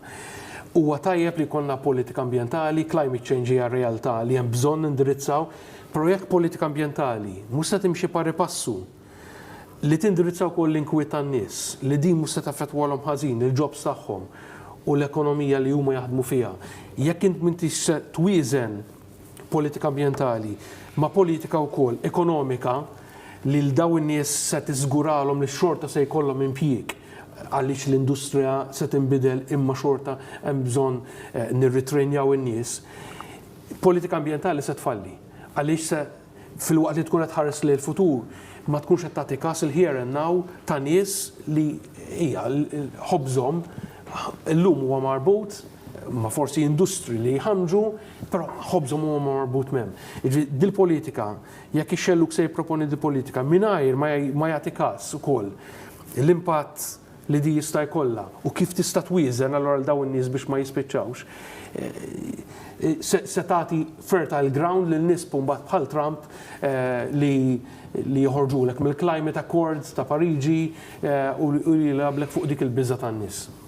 Grazzi hemmhekk ħafna lilkom Kurt, Mark u Elaine li ġejtu anke kmieni dal-għodu biex għamilna din id-diskussjoni. Konna qed nitkellmu fuq is-sistema komplessa tal-proċess elettorali kif taħdem din l-elezzjoni presidenzjali Amerikana, għandna servizz dwar din l-ispjegazzjoni dwar din l-elezzjoni presidenzjali 2020, din l-elezzjoni li tiddetermina min se jkun qed jokkupa l-ogħla kariga fil-White House, hemm 538 vot, wieħed mill-kandidati jrid jikseb il-270 vot li huwa il-numru maġiku biex ngħidu hekk biex jikseb il-maġġoranza kux ħajkun Donald Trump jew Joe Biden għadna il-bot biex nkunu nafu fil-fatt min se jkun isir il-President tal-Istati Uniti, jekk ikun Trump ħajkunna il-45 President għaliex jibqa'u in office, jekk ikun Joe Biden allura ikun is-46 President tal-Istati Uniti. Dan huwa servizz informattiv dwar il-numru ta' elettori f'kull stati u kif beda jidinna anka l-ewwel Samuel Lucas. Daw l-istati kollha the winner takes it all, jiġifieri jekk tirbaħ b'50% u ftit jew tirbaħ b'70% kif rajna ċertu stati tieħu l-istess ammont ta' elettori għajr żewġ stati li huma Nebraska u Maine fejn voti huma fil-fatt rappreżentattivi fil-kulleġġ ta' l-elettori u mbagħad aħna allura kif konna qed ngħidu jiġifieri l-elezzjoni jekk hix daqshekk rappreżentattiva jew le din hija elezzjoni federali ta' 50 stat u DC għaliex District of Columbia jiġifieri ġew Washington dawk għandhom l-elettori tagħhom. Ħammorru għal dan is-servizz informattiv u wara immorru ftit momenti ta' riklami biex imbagħad niġu lura b'diskussjoni oħra ma' panel ġdid. Ibqgħu magħna. Elezzjoni presidenzjali tal-Istati Uniti. Elezzjoni li kull 4 snin tiġġenera interess dinji anki għaliex min jiġi elett ma jinħatarx biss president, iżda jkun il-kap kmandant tal-aktar armata qawwija fid-dinja. L-Amerika hija magħmula minn 50 stat u l-elezzjoni presidenzjali hi meqjusa bħala waħda indiretta. Iżda xi jfisser dan? L-ewwel nett il-kandidati fosthom Donald Trump u Joe Biden li ilna nisimgħuhom jitbaqqu u jaħduha kontra xulxin ma ssibhom fuq l-ebda polza tal-vot. Allura kif jiġi magħżul il-President? F'kull stat issir l-elezzjoni fejn il-poplu jażel dawk magħrufa bħala l-elettori. Dawn l-elettori mbagħad ikunu huma li fil-kulleġġ elettorali formalment jażlu il-President. Kull stat għandu numru stabbilit ta' elettori skont il-popolazzjoni f'dak l-istat partikolari. Interessanti il-fatt li il-vot taċ-ċittadini Amerikani mhuwiex wieħed rappreżentattiv. Biex nagħti eżempju prattiku, stat partikolari għandu 10 elettori u 6 minnhom jappoġġjaw lil kamp Repubblikan u l-4 l-oħra jinsabu fuq in-naħa tad-Demokratiċi. Kemm il-darba l-kamp Repubblikan jirbaħ anki b'maġġoranza minima, l-4 elettori tad-Demokratiċi ikunu kostretti jeqilbu fuq ix-xaqliba l-oħra taħt il-prinċipju illi r-rebbieħ jieħu kollox. Din tista' ġġib sitwazzjoni fejn min jikseb il-maġġoranza tal-elettori ma jkunx kiseb l-appoġġ nazzjonali tal-poplu.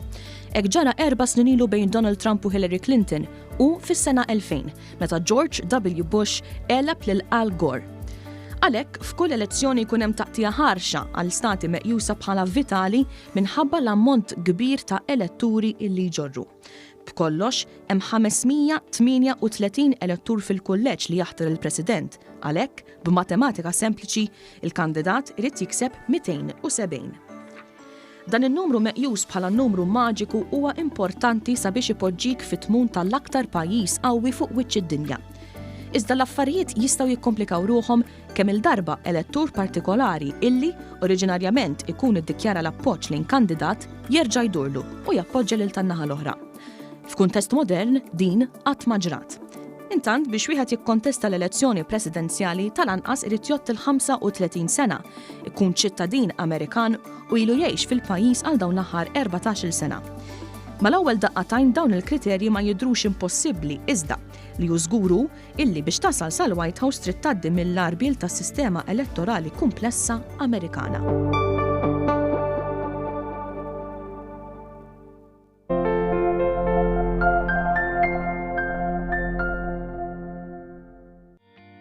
OSS dejjem speċjalizzaw f'prodotti komdi għas-saħħa tiegħek. Sodot motorizzati kompluti bis-saqqu tal-latex naturali bil-latex memory u water gel toppers fuq iż-żewġ naħat.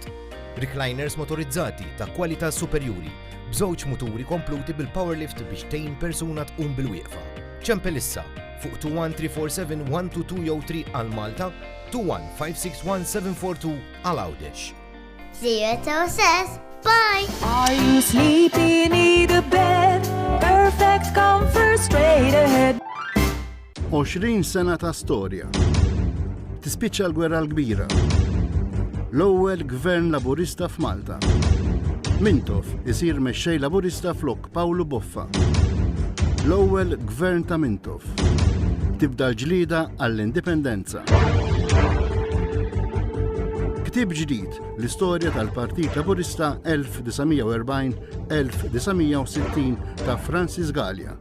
800 paġna ta' storja mill-ħwienet ewlenin tal-kotba 15 €. biss.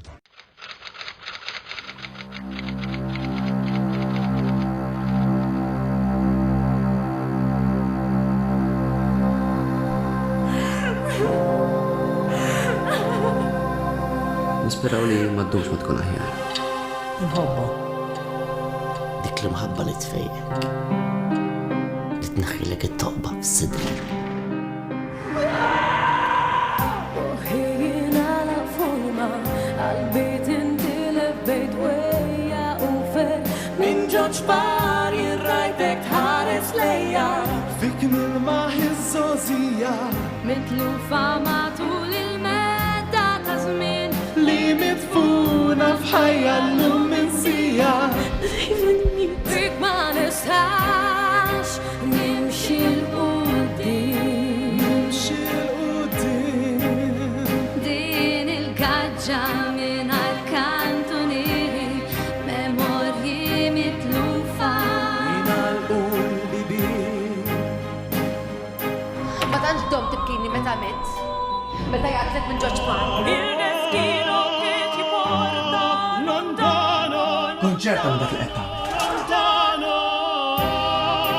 Fik ma nistax nimxi l-qudiem. Din il-gaġġa mingħajr kantunieri, memorji mitlufa.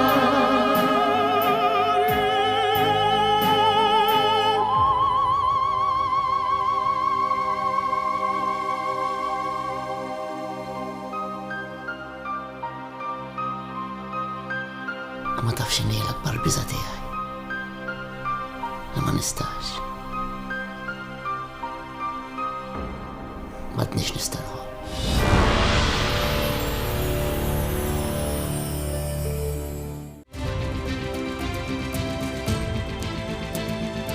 inkitbu volumi ta' kodba u artikli dwar din il-belt li qiegħda fuq il-lista tal-wirt storiku dinji tal-UNESCO.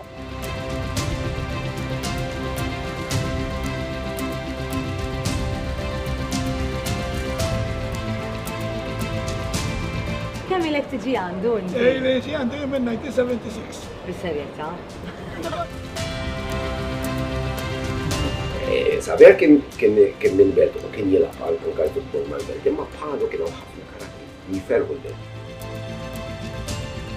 Oh, x'ġmil.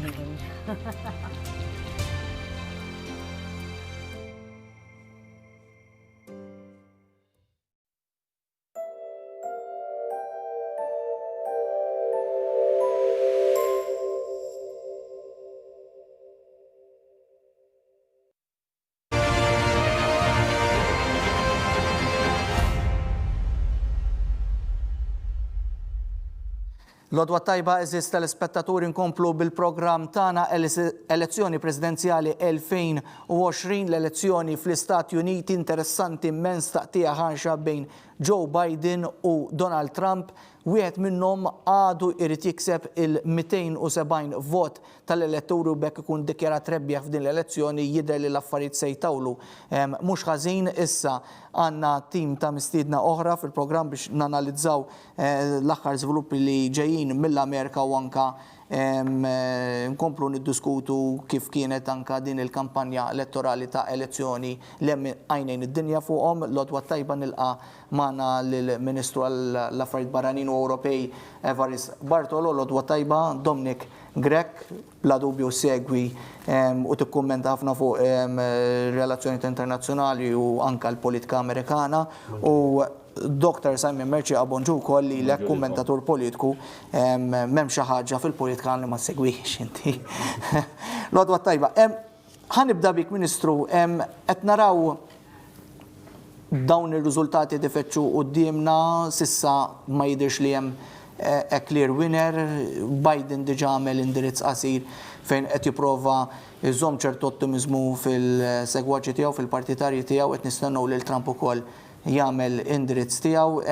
Is-sitwazzjoni preżenti mhix ħaġa feliċi, mhux ħaġa sabiħa għaliex għadna affarijiet li tista' tiġri minħabba li kull stat għandu s-sistema tiegħu kif jgħott il-voti u li ma voti jgħott f'liema ordni.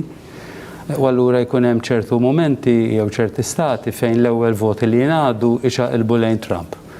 U mbagħad jibdew ixaqilbu lejn Biden. U jista' jiġri wkoll bil-maqlub, jiġifieri kull stat għandu għalih, speċjalment dawn li jissejħu l-istati li se jiddeterminaw min se jkun il-President li jmiss. U allura jekk l-elezzjoni biex tiġi deċiża rridu nistennew sa nhar il-ġimgħa u sa dan it-tant. It-tnejn qegħdin ħabbru li rebħu jew se jirbħu u f'sitwazzjoni ta' firda kbira fl-Istati Uniti bħalissa jista' jkollna l-inkwiet li ħasbu lil mbagħad l-affarijiet li qaltilna l-ambaxxatriċi Fraser li anke f'Washington jalqu l-iskejjel, jalqu l-ħwienet. Mhix sitwazzjoni sabiħa, ma mhix sitwazzjoni sorprendenti għax rajna waħda mill-aktar kampanji feroċi li kellna fl-elezzjonijiet żgur mill-gwerra law u Elezzjoni Presidenzjali Amerikana dejjem tkun missil ta' ma mhux hekk, ma mhux b'dal mod fejn jirbaħ min se jirbaħ bi ftit. Allura meta inti jkollok żewġ ġganti kważi ndaqs u ż-żewġ naħat iħossu li huma b'saħħithom ħafna. Allura kemm hu importanti li min jirbaħ imbagħad x'għandu jagħmel, jiġifieri biex ifittex il-konverġenza l-għaqda fil-poplu Amerikan li tant hu mifrut. Ejja, l-ewwel diskors tal-President Amerikan dejjem ikun li issa se jaħdem għall-pajjiż kollu, issa se jġib l-għaqda u issa se jfejjaq il-firdiet.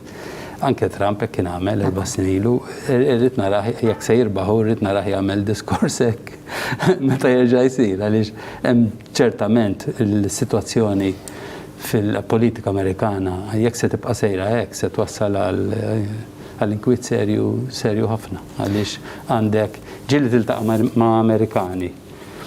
Inklużi pereżempju niftakar kellna lecturer minn Florida, ġifieri Florida hija Republican. Imma mbagħad ikollok universitajiet li huma oażi ta' demokratiċi. U qalt li f'ħajjita qatt ma ltaqat ma' Repubblikan. Ġifieri jekk inti għandek dawn il-komunitajiet mifrudin minn xulxin u qas jitkellmu ma' xulxin fil-ħajja tagħhom. Iċ-ċans li inti tara li min ma jaqbilx miegħek jew lil ħadd ieħor bħala għadu u tagħmel karikatura tiegħu u tibnieh bħala mostru reċiproku twassal għal aktar inkwiet. Ġifieri hemm ħafna xogħol xisir fl-Istati Uniti u ejja nagħmluha ċara din ma jiddependix sempliċement mill-personalità jew ta' Biden jew mill-personalità ta' Trump. Il-fatt li għandek daqshekk miljuni ta' Amerikani iħossuhom kif iħossuhom hija sforz tal-realtà komplikata, komplessa u rridu nkunu preżuntużi biex niġġeneralizzaw konklużjonijiet dwar is-sitwazzjoni Amerikana għax għandek sitwazzjoni komplessa ħafna, għandek nies li jħossuhom mitlufin u diżorjentati bli qed jiġri u mbagħad jimxu wara dawk li jħossu li b'xi mod jew ieħor jurhom direzzjoni. Li hu ċaru li Repubblikani kellhom magna elettorali aktar effiċjenti żgur minn dik demokratika u li Trump fid-diskorsi tiegħu tkellem dwar dak li interessa lil poplu Amerikan meta nieħdu l-istati kollha aktar milli jagħmel Biden. Ġifieri jekk inti wieħed jara il-polls li saru ta' dawk li marru jivvutaw qalulhom x'kienu l-affarijiet li żammejtu f'raskom meta vvutajtu. L-ewwel waħda kienet l-ekonomija u m'hemmx dubju li Trump tkellem dwar l-ekonomija aktar minn Biden. It-tieni kienet dwar affarijiet ta' razza, hemmhekk Biden tkellem iżjed. It-tielet kien dwar il-COVID, hemmhekk Biden tkellem iżjed. Imma mbagħad l-affarijiet l-oħra ta' kriminalità u sigurtà u anke ta' sistema tas-saħħa. Meta toqgħod flimkien l-affarijiet li tkellem dwarhom Trump u tkellem dwarhom Biden issib li il-Repubblikani bil-magna tagħhom biex jaraw fejn għandhom bżonn jirbħu, kif għandhom bżonn jaslu għand dawk li għandhom bżonn jirbħu, inkluż fi Florida.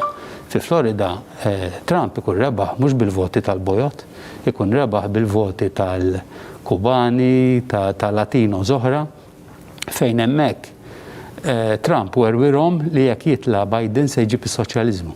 Allora dak għalihom jassoċjaw soċjaliżmu mal-pajjiż minn fejn ikunu telqu, tista' tkun Kuba, tista' tkun pajjiż ieħor Amerikan, Latin Amerikan, u allura li naħsbu li l-voti imorru skont ir-razza u li l-bojot biss jivvutaw għal Trump u li m'hemmx suwed li jivvutaw għal Trump hija żbaljata ħafna u nittama jien li dawk li jemnu fil-ġustizzja soċjali u jixtiequ jaraw il-ġustizzja soċjali flimkien ma' soċjetà inklusiva mal-ambjent u ma' affarijiet bħal dawn iridu jkomplu jaħsbu fuq dak li l-Amerikani jgħidu kitchen table politics, jiġifieri xi tpoġġi bil-qiegħda u tara jekk għandekx xogħol, jekk għandekx biex tħallas il-kontijiet, jekk għandekx biex tgħix u jekk jiġrilek xi ħaġa fil-qasam tas-saħħa jkun hemm. Ma jiġifieri u dawk kull meta kellek demokrat li ma ħassibx f'dawk l-affarijiet u wieħed mill-aktar nies eċċellenti li ħasib fihom kien pereżempju Bill Clinton, ma tirbaħx. Qabel nkompli bid-diskussjoni se mmorru Skype ma' Helena Dalli, Kummissarju Ewropew għall-Ugwaljanza, l-Odwa tajba Dr. Helena Dalli, nsellimlek. L-Odwa tajba, ma tantx qed nismakom tajjeb, intom qegħdin tisimgħuni. Iva qed nisimgħek ċari jien, anzi. Dr. Dalli, ċertament l-Unjoni Ewropea tħares b'ċertu attenzjoni lejn l-Istati Uniti, għaliex ovvjament l-Amerika hija sieħeb importanti anke għall-Unjoni Ewropea. Għalfejn din l-elezzjoni biex ngħidu hekk tixbed dak l-interess anke għall-Unjoni Ewropea, l-Unjoni Ewropea jimpurta ħafna min se jkun President tal-Amerika għaliex ma dan trid taħdem.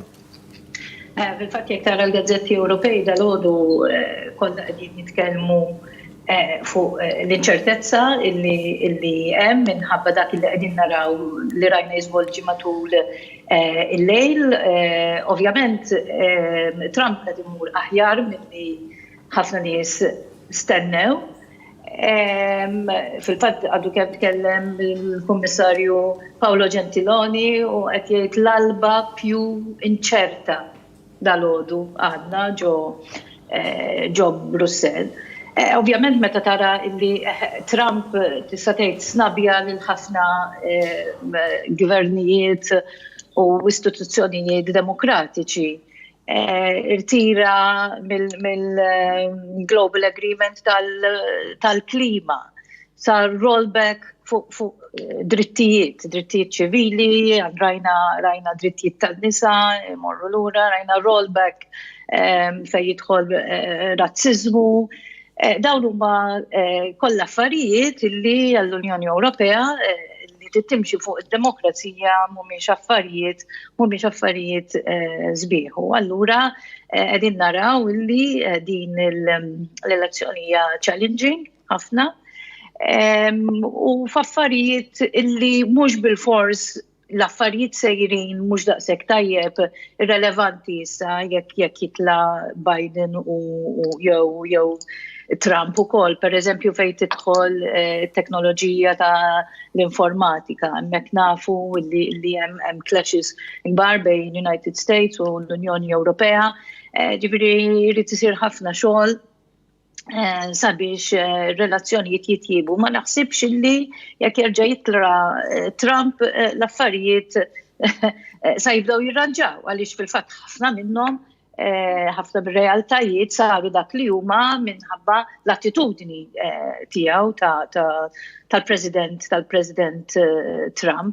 Għalhekk nikkonkordi ma dak li qed jgħid Paolo Gentiloni dalodu li veramente l-alba più inċerta għaliex hemm ħafna at stake. Dr. Dalli, anka hemm bżonn tħoss li r-relazzjonijiet bejn l-Unjoni Ewropea u l-Istati Uniti forsi jerġgħu jitjiebu għaliex ngħidwa kif inhi Trump kien hemm ċertu xquq, mhux qed ngħidlek li l-Unjoni Ewropea kienet qed tagħti mal-Amerika, iżda bit-Trump nistgħu nibqgħu fejn konna. Kif kont qed ngħid li r-relazzjonijiet jitjiebu hija tajba dejjem.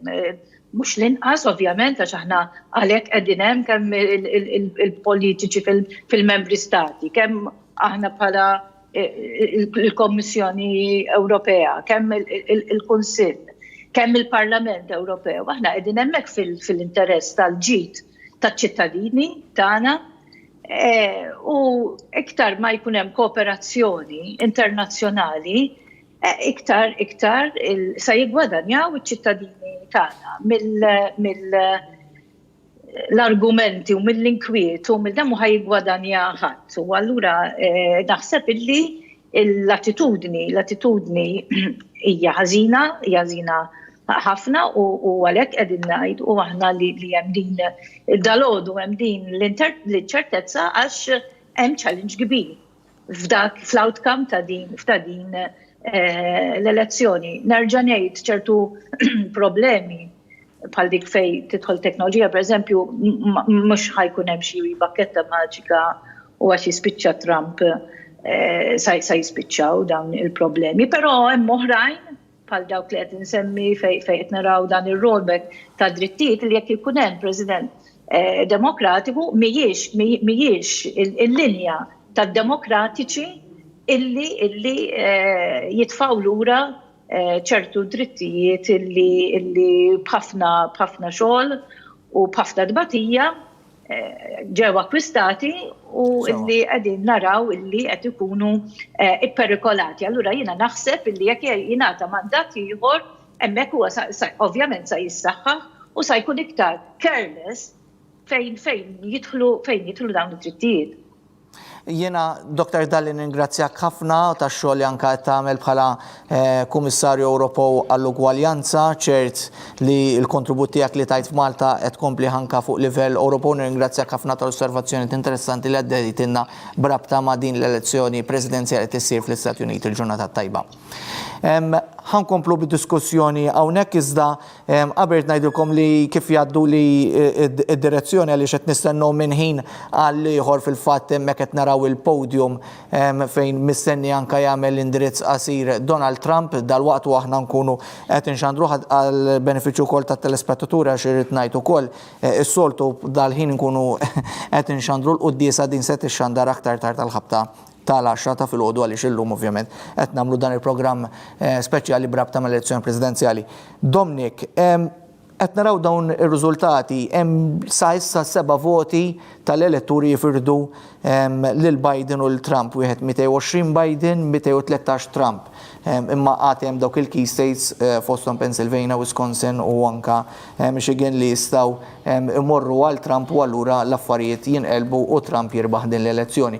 Konna qed nistennew dan ir-riżultat, hemm min qed jgħid li orajt Trump dejjem kun l-underdog u jiġi wara u jirbaħ, imma minnaħa l-oħra il-polls kienu ilhom ġimgħat jagħtu vantaġġ lil Biden. Ekku, pal-metta tajjeb Edward, il-polls anka 4 snilu, bħal dażmin 4 snilu, konna qegħdin kważi nitkellmu dwar il-Clintons back to the White House li il-Demokratiċi ħajkollhom kontinwazzjoni tat-tielet term, ovvjament isegwi it-term ta' Barack Obama. Dan ma seħħx u pjuttost ngħid li jiena at least personalment ma kontx sorpriż b'dan l-andament li s'issa qegħdin naraw. Fis-sens li jista' jkun ukoll nemmen jiena li l-perspettiv ta' dak li jkun għaddej propju fl-Amerika u l-politika Amerikana, mhux dejjem jitranzletja fir-realtà li aħna nifhmu ir-realtà tal-politika Amerikana x'jista' jkun li aħna bħala Ewropej insegwu din il-politika minn perspettiva differenti jew minn dak li l-medja Amerikana tipproġetta lilna. Allura wieħed nasib irrid joqgħod attent li fil-waqt li bdejt nara ħafna ħanejtek dellijiet tal-elezzjoni ta' 4 snilu illi Biden u d-Demokrats din fuq qudiem, però still dejjem bqajt nemmen illi Trump kellu ċans tajjeb ħafna u naħseb illi mir-riżultati li għandna s'issa jidher li minkejja illi t-taqtija hija close ħafna bejniethom, konvint naħseb li nemmen illi Donald Trump għandu iktar vantaġġ, nemmen li ħajkollu iktar vantaġġ. Ovvjament wieħed irid jara anke wkoll l-andament ta' daw il-battlegrounds kif li semmejt inti, għandek Wisconsin, għandek Pennsylvania, fejn hemmhekk wieħed irid jara sew.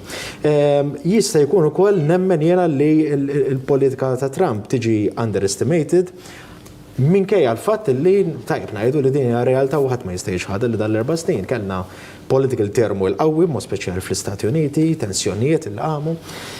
Tajb ngħidu li Donald Trump mhuwiex il-politiku tradizzjonali mdorrijin bih, mhuwiex ma tistax tikkomparah bl-ebda mod la ma Barack Obama, la ma George W. Bush, la ma Bill Clinton. Ġifieri huwa prodott ta' politika li hija distinta mill-establishment politiku li dejjem mdorrijin bih. Ġifieri Donald Trump daħal fil-politika b'saħħa fl-2015 anke jekk 20 sena ilu kien ikkontesta bħala kandidat indipendenti, ma kienx għamil daqstant tħoss.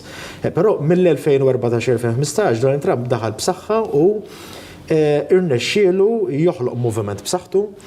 Moviment li jista' jkun li forsi, again, mill-perspettiva tagħna konna qed naraw il-Trump bħala President batut li mhux qed jikseb ir-riżultati.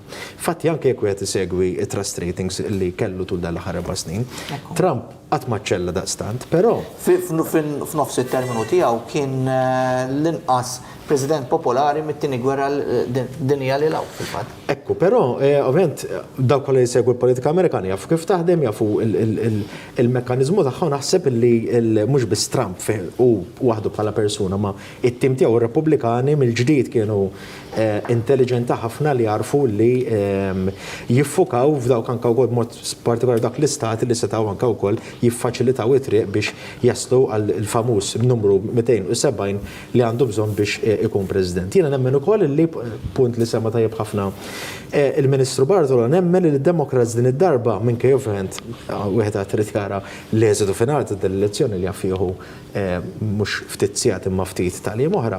Naħseb illi għal darb'oħra il-xelluk ma tantx ta' każ tal-bżonnijiet u tal-vuċijiet illi in-nies fil-irħula fl-ibliet kienu qed jgħidu.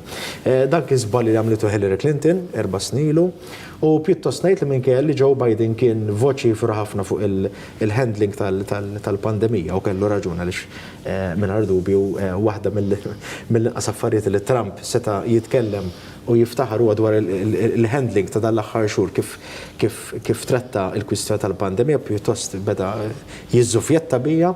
Ma tajjeb ngħidu wkoll li l-ispin ta' Trump hija jien nemmen li hija maġika, nemmen li għal darb'oħra irnexxielu.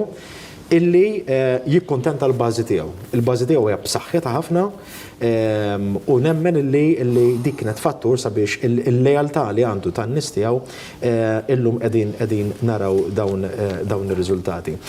Nitkellmu ħafna fuq populiżmu, isir ħafna diskussjonijiet, populiżmu mhux biss l-Amerika, ma rajna ħanka wkoll fl-Ewropa, fl-Ingilterra, bl-eżitu ta' Brexit, fi Franza, il-fattur Le Pen, però kultant nibqgħu nitkellmu biss u ma nindirizzawx l-eruq tal-problema x'inhi. U hemmhekk huwa il-mod fejn il-politika ta' Donald Trump tifjorixxi għaliex ovvjament mhux dejjem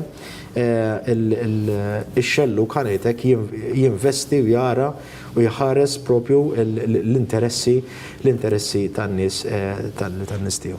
Simon, biex inkompli ma dak li beda jgħid Dominic u semma l-Ministru ċertu temi soċjali li forsi l-Kamp Demokratiku ma jkunx taqsek ta' kasom, imma x-xelluk fl-Amerika mux qisu biex ngħidu Alla ħares is-semmija, jiġri jajruk bih ix-xelluk. Jankunu fer, jajruk bih, mux jekk jiġviri allura jiġviri orrajt jekk il-demokratiċi mhumiex daqshekk ma jmorrux hemmhekk fuq it-temi soċjali, allura mhux xi ħaġa tajba li d-demokratiċi ma jindirizzawx dan għax ix-xelluk kif qed tgħid inti ma jeżistix fl-Amerika. Għax aħna meta nitkellmu fuq xelluk, aħna nitilqu fuq xelluk tipu Ewropej. Just bħala background storiku li kien ġaraw li fl-aħħar snin prattikament minn wara il-perjodu ta' Reagan. Vordiri minn wara il-waqa tal-Berlin Wall. Ok, huwa l-ħajt ta' Berlin. Il-partiti ta' xellu kellhom bżonn li jerġu jirkrew lilhom infushom. Mhux inti kellek ħafna element ta' xellu fl-Ewropa li kien marbut mal-Unjoni Sovjetika. U dik l-Unjoni Sovjetika issa ma baqgħux teżisti. Din kienet anki realtà storika, forsi qed inkun daqsxejn nagħmel sweeping statement, imma naħseb fil-bażi hija dik hija realtà. Ovvjament fil-każ ta' Malta kellna dik l-ispirazzjoni u anke kellna wkoll l-ispirazzjoni Ingliża. Fatti għabak nitkellmu aktar fuq Labour, għax din ukoll problema oħra fis-ser xellu, kien għandek il-Labour and Socialism are a little bit two different spheres of politics. Imma ma nitlux biex ma dana. Fil-każ tal-Amerika dina ma kienx teżisti fis-sens m'għandhomx dal-element ta' xelluk l-emin. Li ġara fl-Amerika kien li inti kellek bħad demokratiċi li kienu pjuttost mitqisin li aktar jagħtu każ ta' temi ta' persuni minoritari fuq il-modell tal-Labour Ingliż u kontra Repubblikani li kienu mitqisin li huma too Protestant fl-approach tagħhom. U naħseb hawnhekk fejn ġara l-ewwel kambjament għaliex at some point meta kellek il-waqa tal-ħajt ta' Berlin kien hemm deċiżjoni min-naħa tad-Demokratiċi li abbandonaw, kellhom anke vot qawwi id-Demokratiċi dak li kien il-vot Kattoliku bħalma kellu vot qawwi il-vot Kattoliku Labour fl-Ingilterra u jieħdu temi oħrajn li natura tagħhom mhux bil-fors ħajaqblu mal-issues Kattoliċi. Bdiet issemm minn dak li tnissew bħala drittijiet ċivili primarjament issues ta' gay marriage, ħan nitkellmu ċar ma' nies biex jibqgħu aħna ngħidu issues ta' abort primarjament. Allura daw ġabhom fi clash ma' oħrajn ma' speċjalment dawk li huma ta' matriċi reliġjuża primarjament Kristjana li daw ma jaqblux magħhom. Li ġaraw li min-naħa ta' Trump, meta tela Trump, naħseb induna dan il-vacuum li ġi kreat u Trump indirizza lil dawn is-sezzjonijiet ta' nies. Allura kellek daqsxejn kambjamenti fl-spektrum Amerikana, infatti Joe Biden kulħadd jaf li huwa Kattoliku, biss irrispettivament minn dak kulħadd jaf li anke favur l-abort. Allura kellek dan ix-xift li il-vot Kristjan, xi se nitkellmu fuq il-vot Kattoliku, il-vot Kristjan fatt l-Amerikija heavily Protestant, u bħala pajjiż xaqleb ħafna lejn Donald Trump. Minħa l-oħra kontra dak li jingħad mill-medja Donald Trump u kien effettiv ukoll. Vordri we don't underestimate him. Infatti semma hekk eżatt il-punt li tkellem ħafna fuq is-saħħa. Meta huwa għamel ir-riformi tas-saħħa u tkellem fuq is-saħħa l-aktar li laqat nies kienu sezzjonijiet ta' suwed li huma l-aktar li kellhom problemi ta' saħħa. Vordri hemmhekk iva naqbel din l-idea li ġiet ikkreata u naħseb qed imbagħtu wkoll mill-image li ġie kreat ta' Trump bħala bniedem razzist u hekk meta ġie fuq il-kamp u ċertu miżuri li dik hija perċezzjoni wkoll ta' il-medja. Imma kreat il-medja kreat ħafna perċezzjoni kontra Trump u dina xi ħaġa kważi interessanti fejn int għandek il-mainstream media kważi kollha li fil-Fox News li dan huwa fenomenu ikun kontrik u you prevail. Imma dik xi ħaġa oħra dik naħseb wieħed minn waħda mill-affarijiet li ġu malma f'dik li qasam tal-medja hija li there is no such thing as negative publicity. La darba inti tkun diskuss, inti qiegħed fl-attenzjoni. Imbagħad in-nies qegħdin hemm barra u jieħdu d-deċiżjonijiet tagħhom f'ordni u din hija l-qawwa ta' Trump. Trump ovvjament jiena personalment ma nista' nistema' preġudikat jien joġobni. Joġobni għal ħafna raġunijiet.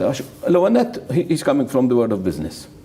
Li kontra ċertu strutturi għalih kull minuta tfisser xi ħaġa. He wants results. Issa hekk hux riżults għalih li jżid il-voti u riżults għalih li jagħmlu l-flus.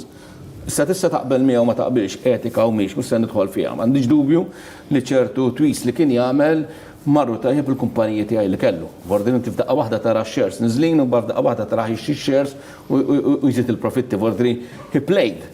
B'dan ir-rol tal-medja. Naħseb hemmhekk huwa kien effettiv u biss ikun effettiv ukoll ħa numru ta' miżuri li għamel ġitu koll għal-numru ta' nis fis-soċjetà. Jiena tkellimt ma' Amerikani, fordilina l-għandi nivvota għal Trump laqas il-Biden u qased nagħmel xi diskors elettorali issa l-elezzjoni spiċċat da pro-Trump jew kontra Biden jew viċi versa. ċertu voti għadhom iridu jaslu. U hija ma bil-posta, ma hija ma naħsibx li il-programm tagħna ħajjagħmel daqshekk differenza għax kieku naħseb qed kemm idina miljuni Trump. Naħseb m'għandniex dubju fuq dak.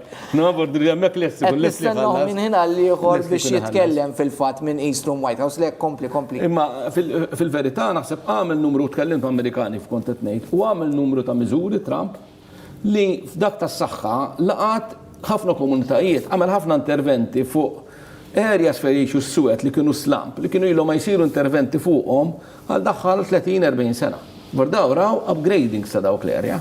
Issa ovvjament meta inti tivvota bħal kwalinkwa vot kif jiġi Malti, inti ħafna drabi n-nies ħajvvotaw kif l-azzjoni tal-mexxej ħadd tolqot lilek direttament. Issa kien l-azzjoni ta' Trump u xinu tgħid li trid għax ta' kontra l-abort jew lilek laqtitek tajjeb primarjament u lilek tejbitlek ħajtek, issa taqbel ma taqbilx miegħu.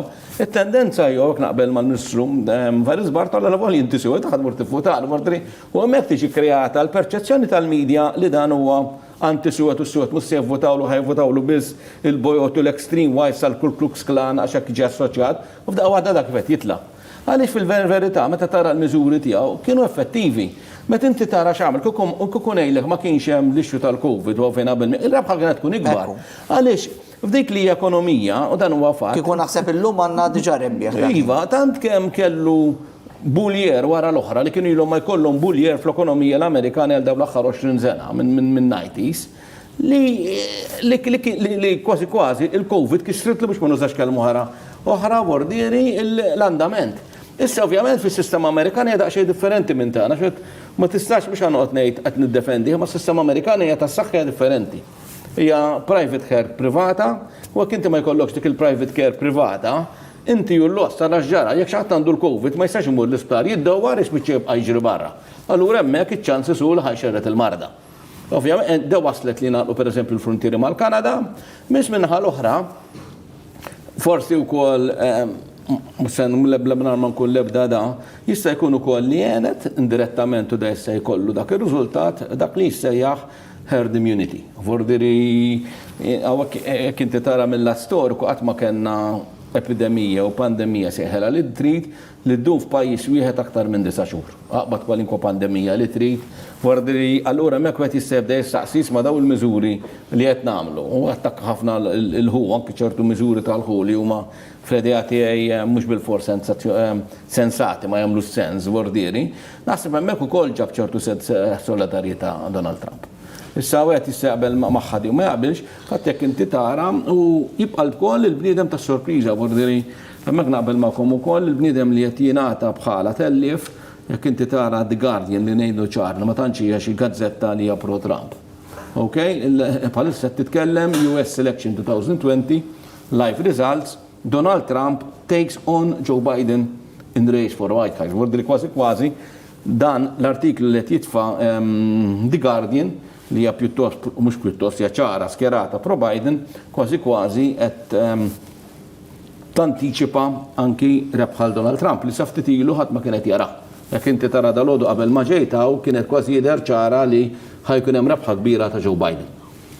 Ringrazzjak ħafna, osservazzjoni interessanti ħafna u b'dawk li il-kummenti fil-fatt aħna semmorru għal Samuel Lucas fuq in-naħa l-oħra tal-istudio fejn se jgħaddilna aktar żviluppi bil-grafika mħejja anke minn Julien Demikolu. Nixtieq nirringrazzja wkoll lil Kyle Mifsud li qed jaħdem fil-produzzjoni ta' dan il-programm flimkien ma' Emma Portelli li anke fuq is-sit one.com.mt qed ikollna l-iżviluppi għaddejjin brabta ma' din l-elezzjoni presidenzjali. Ġifieri tistgħu tidħlu anke fuq one.com.mt hemmhekk tkunu tistgħu taraw l-iżviluppi u riżultati kif deħlin stat f'din l-elezzjoni presidenzjali. Iżda se naqdu ma' Samuel aktar żviluppi f'din l-elezzjoni presidenzjali fidejk.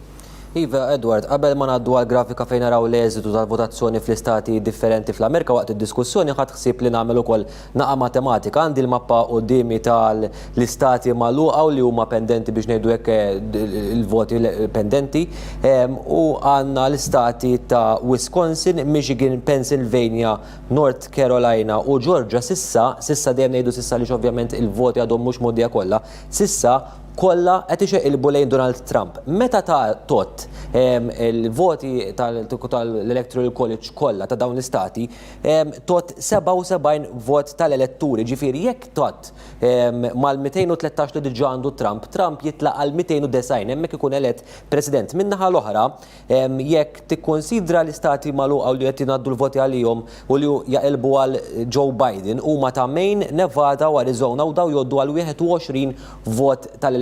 Ġifieri meta tot dawk il-21 vot tal-elettori nerġgħu ngħidu mhumiex ċerti, meta tgħoddu mal-220 li diġà għandu Joe Biden dawn jitilgħu għal 241. X'jiġifieri dawn kollu? Jiġifieri Joe Biden għandu bżonn issa jidħol fl-areas ta' Trump, jidħol fl-istati li tixaqilbu lejn Trump u jibda jikseb dik il-maġġoranza jekk qed jittama li jirkupra f'każ li ovvjament dawn il-projections huma li huma. Intant ħankomplu naraw issa l-istati li ntrebħu f'din l-elezzjoni. Hawnhekk għandek ovvjament l-istat ta' Rhode Island dan intrebaħ minn ovvjament Joe Biden minn dejjem kien ġorlu l-numru ta' elettori ta' 4 u Joe Biden rebħu b'59.2% bl-oppost ta' Trump li dan tilfu b'nix ngħidu vot ta' 39.3%. L-istat ta' Texas stat li ġar miegħu huwa sinifikattiv ħafna ġar miegħu numru ta' 38 elettur. Donald Trump rebħu b'52.3% għal konfront ta' Joe Biden b'46.2%.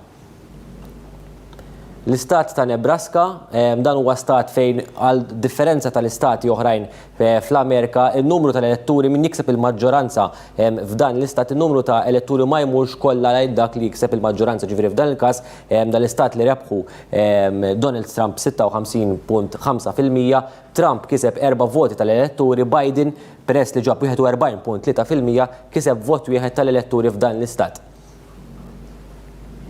Fl-istat ta' Florida kien meqjus ukoll bħala swing state ġifieri għas-semmija tagħna u dawk kollha qed jarawna. Huwa stat li diffiċli tkun taf sa ġurnata tal-elezzjoni dan il-fejn se jxaqleb. Huwa swing state b'saħħtu ħafna, b'saħħtu għaliex 29 numru ta' elettori jinkludi fih dan l-istat u dan l-istat ukoll hawnhekk rebħu Donald Trump, rebħu b'51.2% bdew b'oppost ta' Joe Biden b'47.8%. Għanna wkoll l-istat ta' Montana, stat mirbuħ ukoll minn Donald Trump, stat li ġar biss 3 voti ta' elettori, Trump rebħu b'52.9%, Joe Biden ġab 44.2%. U għawek għanna wkoll l-istat ta' Minnesota, stat li ovvjament huwa wkoll naqab b'saħħtu daħal ftit tal-minuti ilu wkoll dan rebħu Joe Biden b'55.1%, Donald Trump 42.8%, numru tal-elettori huwa 10. Edward qed jgħidu li ħireġ Donald Trump sabiex jagħmel l-indirizz tiegħu, ħanna raw nisimgħux.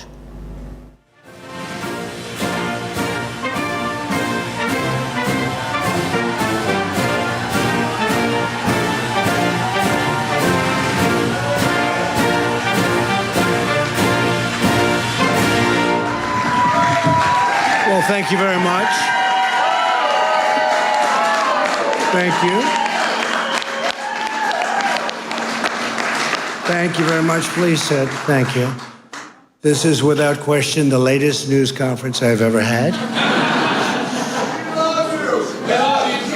Thank you. I appreciate it very much. And I want to thank the American people for their tremendous support. Millions and millions of people voted for us tonight. And a very sad group of people is trying to disenfranchise that group of people. And we won't stand for it. We will not stand for it. I want to thank the First Lady, my entire family, and Vice President Pence, Mrs. Pence, for being with us all through this. And we were getting ready for a big celebration. We were winning everything, and all of a sudden it was just called off.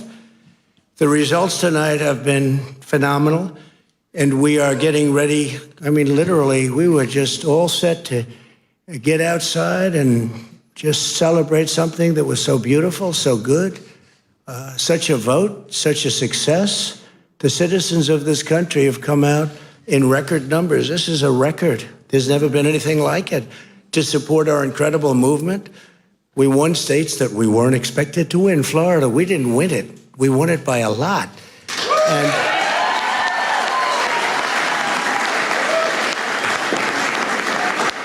we won the great state of Ohio. We won Texas. We won Texas. We won Texas by 700,000 votes, and they don't even include it in the tabulations. It's also clear that we have won Georgia. We're up by 2.5% or 117,000 votes with only 7% left. They're never going to catch us. They can't catch us. Likewise, we've clearly won North Carolina, where we're up 1.4%. or 77,000 votes with only approximately 5% left. They can't catch us. We also, if you look and you see, Arizona, we have a lot of life in that. And somebody declared that it was a victory for, and maybe it will be. I mean, that's possible. But certainly there were a lot of votes out there that we could get because we're now just coming into what they call Trump territory. I don't know what you call it, but these were friendly Trump voters. And that could be overturned. The gentleman that called it, I watched tonight, he said, well, we think it's fairly unlikely that he could catch. Well, fairly unlikely. And we don't even need it. We don't need that. That was just a state that if we would have gotten it, it would have been nice, Arizona. But there's a possibility, maybe even a good possibility. In fact, since I saw that originally, it's been changed and the numbers have substantially come down just in a small amount of votes. So we want that obviously to stay in play. But most importantly, we're winning Pennsylvania by a tremendous amount of votes.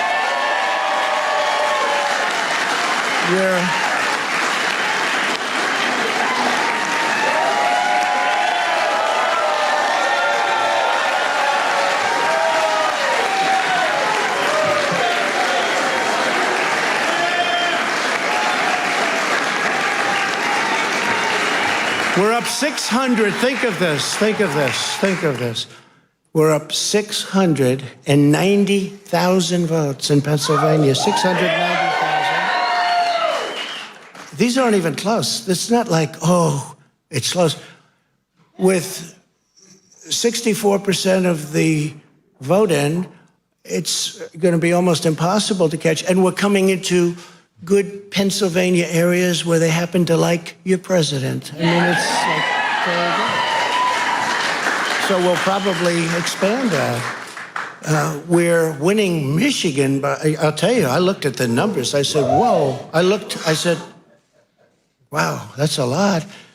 By almost 300,000 votes, and 65% of the vote is in. And we're winning Wisconsin. So we're winning. We don't need all of them. We need, because when you add Texas in, which wasn't added, I spoke with the really wonderful governor of Texas just a little while ago, and Greg Abbott, he said, congratulations. He called me to congratulate me on winning Texas. I mean, we won Texas. I don't think they finished quite the tabulation, but there's no way. And it was almost complete, but he congratulated me. Then he said, by the way, what's going on? I've never seen anything like this. Can I tell you what? Nobody has. So we won by 107,000 votes with 81% of the vote. That's Michigan. So when you take those three states in particular, and you take all of the others, I mean, we have so many, we had such a big night. You just take a look at all of these states that we've won tonight, and then you take a look at the kind of margins that we've won them by. And all of a sudden, it's not like we're up 12 votes and we have 60% left. We won states, and all of a sudden, I said, what happened to the election? It's off. And we have all these announcers saying, what happened? And then they said, oh, because you know what happened? They knew they couldn't win. So they said, let's go to court. And did I predict this, Newt? Did I say this? I've been saying this from the day I heard they were going to send out tens of millions of ballots. I said exactly, because either they were going to win, or if they didn't win, they'll take us to court. So Florida was a tremendous victory, 377,000. Texas, as we said.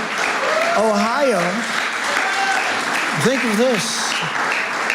Ohio, a tremendous state, a big state. I love Ohio. We won by 8.1%, 461,000. Think of it. Almost 500,000 votes. North Carolina, big victory with North Carolina. And so we won there. We lead by 76,000 votes with almost nothing left. And all of a sudden, everything just stopped. This is a fraud on the American public.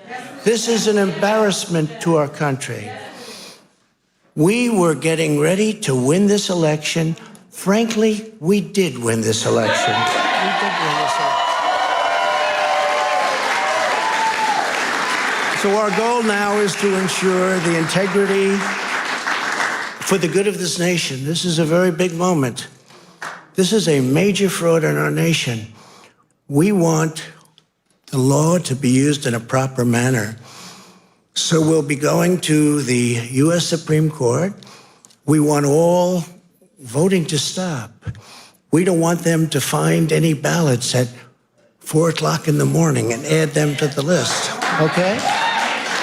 It's a very sad moment. To me, this is a very sad moment, and we will win this, and as far as I'm concerned, we already have won it. So I just want to thank you, and I want to thank all of our support. I want to thank all of the people that worked with us, and Mr. Vice President, say a few words, please. Please.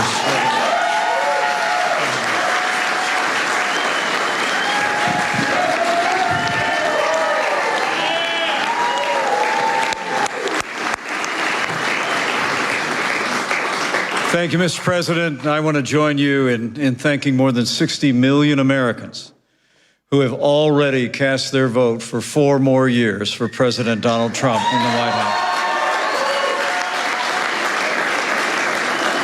And while the votes continue to be counted, we're going to remain vigilant, as the President said.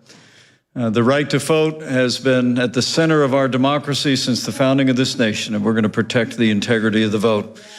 But I really believe with all of my heart, with the extraordinary margins, Mr. President, that you've inspired in the states that you just described, and the way that you launched this movement across the country to make America great again, I truly do believe, as you do, that we are on the road to victory and we will make America great again. Thank you, Mr. President.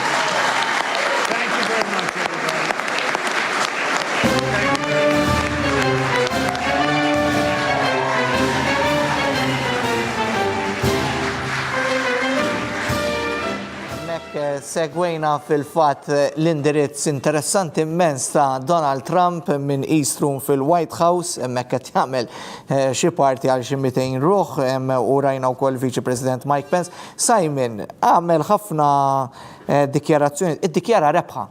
Iddikjara li rebaħu jiġifieri u qal ukoll jiġifieri reaġixxa għal Joe Biden għall-indirizz tiegħu qed jgħid u kien les li ħajbda jiċċelebra, kien les li ħajbda jiddikjara li huwa rebħa.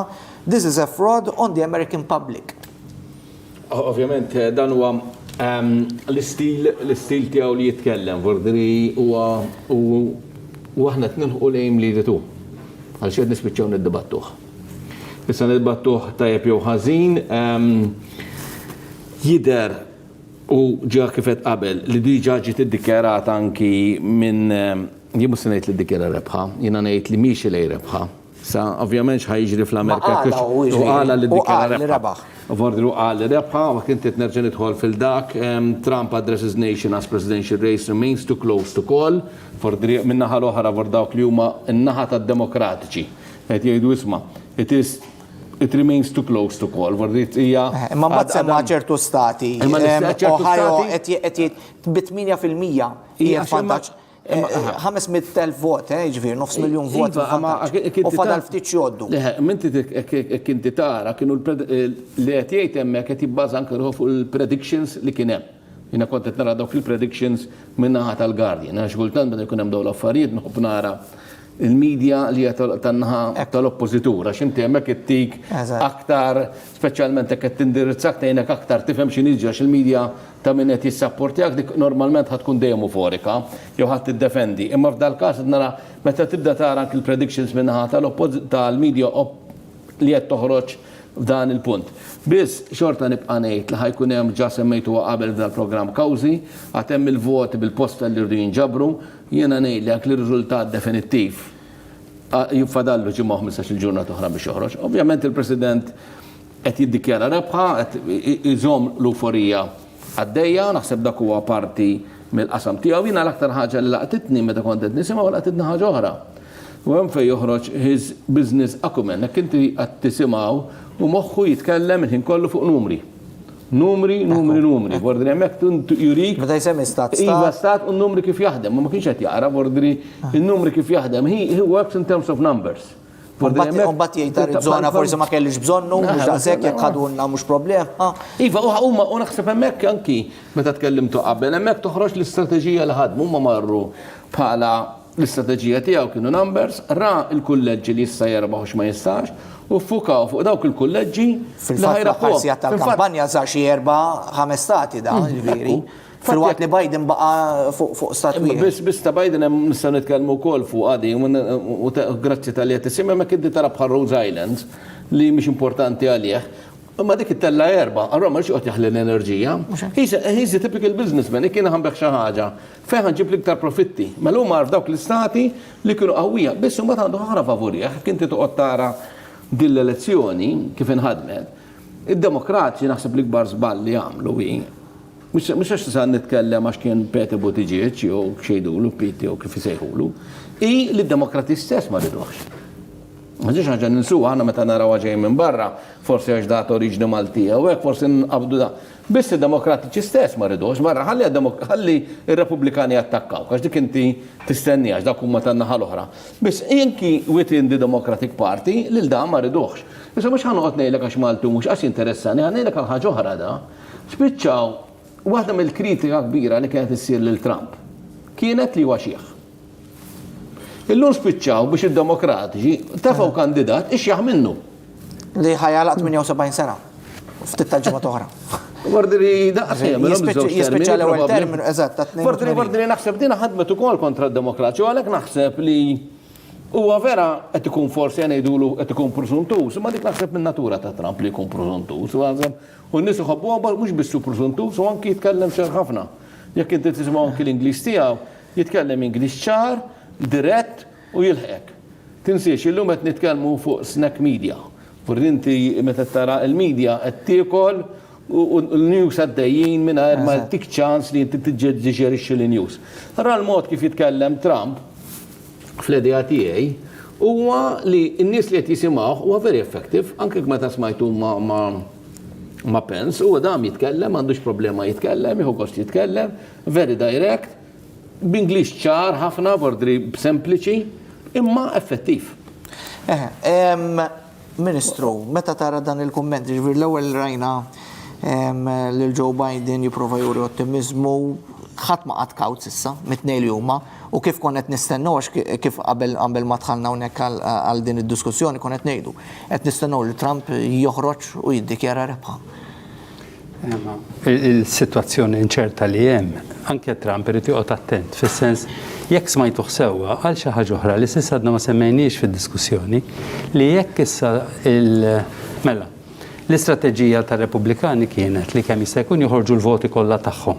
Però sadattant jekk jistgħu jaqtaw nies mir-reġistru elettorali u ma jħallihomx jivvotaw, jagħmlu wkoll, jiġifieri minkejja li tkellmu fuq il-tradizzjoni sagra tal-vot, eċetera. Il-Repubblikani kellhom parti mill-magna tagħhom taħdem dak li jissejjaħ vote suppression. Ġifieri biex jista' jkun jew il-voti ma jintefgħux għaliex ma jkollhomx ġrid jivvutaw jew jekk jintefgħu ma jingħadux għax ma jkunux fil-ħin li skont huma jippermettu il-qafas tal-liġijiet.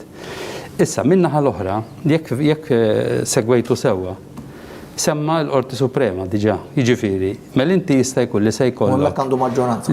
Lid-demokratiċi jikkontestaw ċertu riżultati f'ċerti stati, bħalma kellna fil-każ ta' Gore u ta' Bush. U diġà qed jgħid jiena noħodha fil-Qorti Suprema.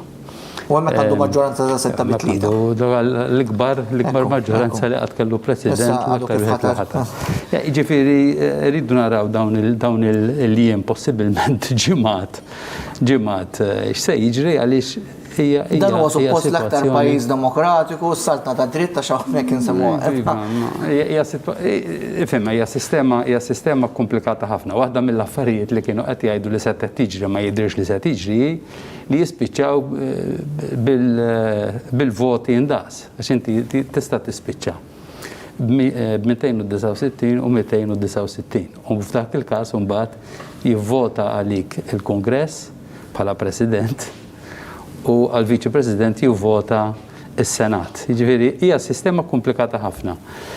Mhux bil-fors kif ngħidu aħna min iġib il-maġġoranza tal-voti jigverna li inti tiġi preżentattività mat-territorju kollu li fiha l-merti tagħha wkoll, jiġifieri wieħed irid jitkellem għax inkella li jiġri min jirbaħ Kalifornja u xi żewġ stati oħra jista' jiġi qawwi jqum mill-istati l-oħra u allura jintilfu l-interessi tan-nies. Infatti, ma nisballix, fl-elezzjoni l-oħra Clinton ġabet aktar voti minn Trump. Miljuni. Ekku. Kważi 4 bħalissa qed jgħaddi 1.5 miljun vot Biden lil Trump. Fuq skala nazzjonali. Imma jekk wieħed jinduna l-klim li juża a small group, a small sad group, isu ġab xi 99% tal-voti.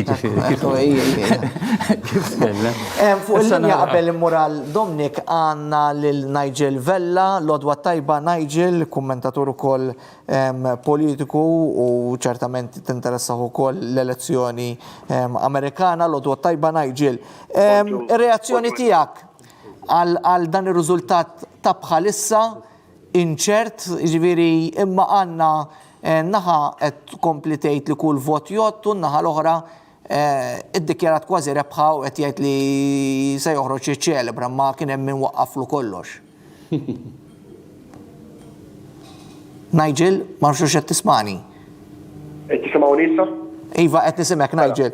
X'inhi r-reazzjoni tiegħek għal dak kollu li qed naraw bħalissa hemm ċertu inċertezza għandek lil Biden jiddikjara li kull vot jgħott u fadal x'joħroġ u to close to call u photo finish, għandek lil Trump jgħidlek ismani jiena kont se noħroġ niċċelebra kien hemm iwaqqaf li kollox u kważi ddikjara rebħa dawn.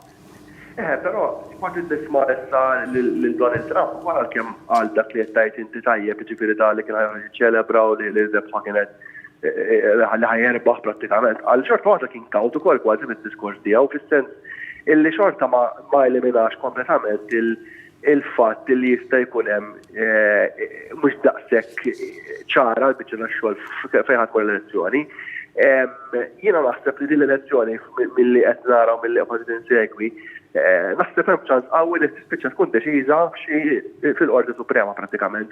U hemmhekk tmur lura anki għal dak li kienet jiġri fil-kampanja elettorali, jekk tara l-ikbar issues li kien hemm fil-kampanja elettorali, waħda minnhom kienet il-coronavirus, u mbagħad ma tidna l-exit polls ta' CNN u fil-fatt kienet ittielet l-iktar ħaġa li kienet tinkwita lin-nies iktar milli u kien hemm id-demokratiċi li kollu jafsu fuq il-COVID-19, però waħda mill-affarijiet li qajmet ħafna furur anke meta wieħed jara d-dibattiti li saru, dejjem kienet in-nomina tal-persuna ġdida tal-membru ġdid fil-Qorti Suprema. U jiena naħseb li dan kollu ma sarx f'kombinazzjoni, jiena naħseb illi kienu jafu li din kienet tkun elezzjoni diffiċli ħafna għax Trump irridu nagħtu anki il-punti tiegħu li huwa communicator tajjeb ħafna, naħseb li f'ċerti aspetti il-messaġġ tiegħu waslu tajjeb, xi kultant ovvjament imur overboard anki bid-diskorsi li jgħid, imma naħseb kulħadd kienet jaħseb illi kienet tkun elezzjoni diffiċli u wieħed irid jinara dak li kienu jgħidu l-polls. Is-sitwazzjoni fl-Amerika mhijiex daqshekk, il-demographics tal-Amerika mhumiex daqshekk straightforward forsi daqs kemm huwa pajjiż oħra, huwa pajjiż enormi. Hemm ħafna divergenzi. Hemm divergenzi, hemm ħafna komunitajiet kbar, pereżempju Florida waħda mill-affarijiet li għenet ħafna Trump kienet iddexxielu jattira ħafna persuni li ġejjin mill-Amerika Latina. Ġifieri tant hemm demographics qawwijin u divergenzi fil-pajjiż li wieħed diffiċli ħafna drabi straightforward ma tmurx. Imma meta biex immur lura dak li kont ngħid qabel, meta tħares lura lejn l-argumenti li kien hemm waqt il-kampanja elettorali, jiena ngħidlek ma kienx taf xejn il-xlieda li kien hemm propri fuq dan il-membru tal-Qorti Suprema, għax wieħed jista' jifhem li kien ħajkun hemm jew ngħidu għalhekk għax ikun hemm imbalance fil-Qorti Suprema jkun hemm bżonn xi darba dan jintuża u kif qed nara l-affarijiet kif qed jiġru onestament ma tantx qed nara illi din ħadd sempliċement se jkun hemm xi ħadd jikkonċedu xi ħadd ħajjoħroġ jiċċelebra.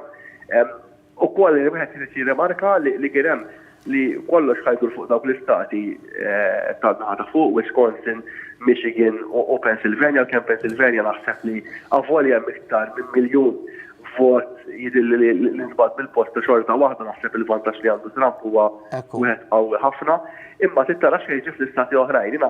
Naħseb li din hija waħda mill-iktar elezzjonijiet eċitanti fis-sens ta' wieħed li jħobb li segwi, però naħseb li kapaċi tkun elezzjoni li ma tirranġax l-affarijiet kollha li jkun hemm bżonn u naħseb ħa tiftaħ diskussjonijiet kbar fl-Amerika anki fuq kif isiru l-elezzjonijiet. Dan mhux naħseb jiena. X'għandu jagħmel il-poplu Amerikan? Ġifieri n-nies, iċ-ċittadini komuni bħalissa quddiem dawk iż-żewġ diskorsi li smajna ta' dawn iż-żewġ kandidati prospettivi għall-Presidenza. Ġifieri hemm rajna nies anke fit-toroq u jidher li l-affarijiet jistgħu jkunu perikolużi ħafna meta tara dawn iż-żewġ kandidati imorru u jitkellmu meta qatt m'hemmx riżultat ċertezza. Ifimni, in-nies Amerikani diġà għamlu dak li kellhom jagħmlu marru jivvotaw u jidher l-internet kienet diġà waħda qawwija ħafna.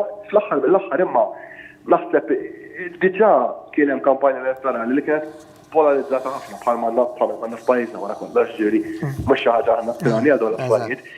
Imma il-punt kollu li dan huwa l-istess sentiment illi kien hemm fil-kampanja elettorali. Ġifieri wieħed ipoġġi dubju fl-ieħor, wieħed jgħid li mhux kapaċi u liħor jgħid il-maqlub, ma ma ħadd kbira l-sitwazzjoni, wieħed jgħid li ħajerbaħ u l-ieħor jgħid ħajerbaħ ukoll. Ġifieri wieħed irid jistenna xejn ma jgħidix. Ovvjament dan l-iktar li wieħed irid jifhem anke l-persuni ħafna drabi għandna qed ma daw fix-xif ma bit-tabla noqogħdu nitkellmu fuq l-elezzjoni Amerikana, wieħed irid ma jinsix illi reperkussjonijiet illi hemm fl-elezzjonijiet Amerikana d-dinja kollha.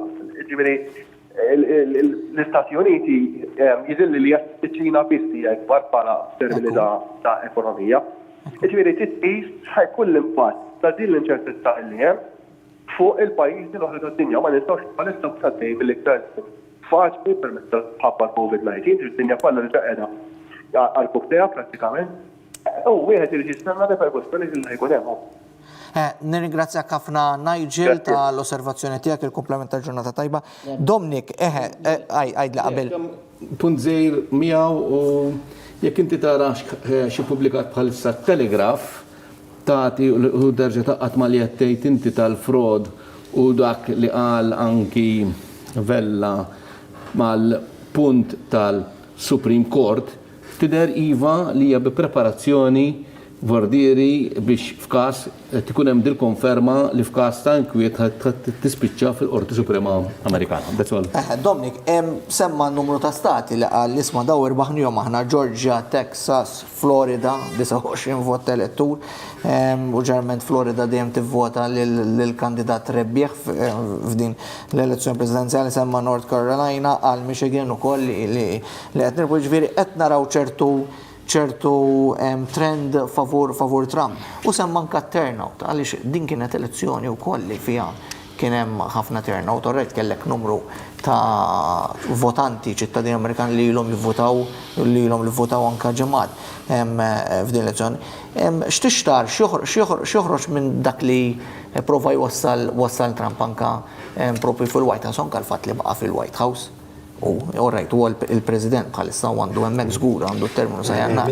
Minn dak l-aspett xejn sorprendenti again, ġifieri kmiet sejjer żball jekk immorru ftit lura madwar xahar u nofs xahrejn ilu meta ikun hemm il-famużi konvenzjonijiet taż-żewġ partiti l-kbar kemm tad-Democrats u tar-Republicans apparti ċ-ċirkustanzi preżenti li ninsabu fihom. Però normalment daw isiru f'xi stat partikolari, f'xi city din id-darba jiena tlies kemm ninsegwi l-politika Amerikana naħseb għal dal-aħħar 20 sena qatt ma niftakar illi President incumbent sejjaħ il-konvenzjoni ġewwa l-White House. Ġifieri dik kienet xi ħaġa li qatt ma rajna bħala u ġifieri u ovvjament il-messaġġ kien illi isma' jiena qiegħed hawnhekk u qiegħed hawnhekk biex nibqa' għall-4 snin li ġejjin u kieku nista' nagħmel iktar snin.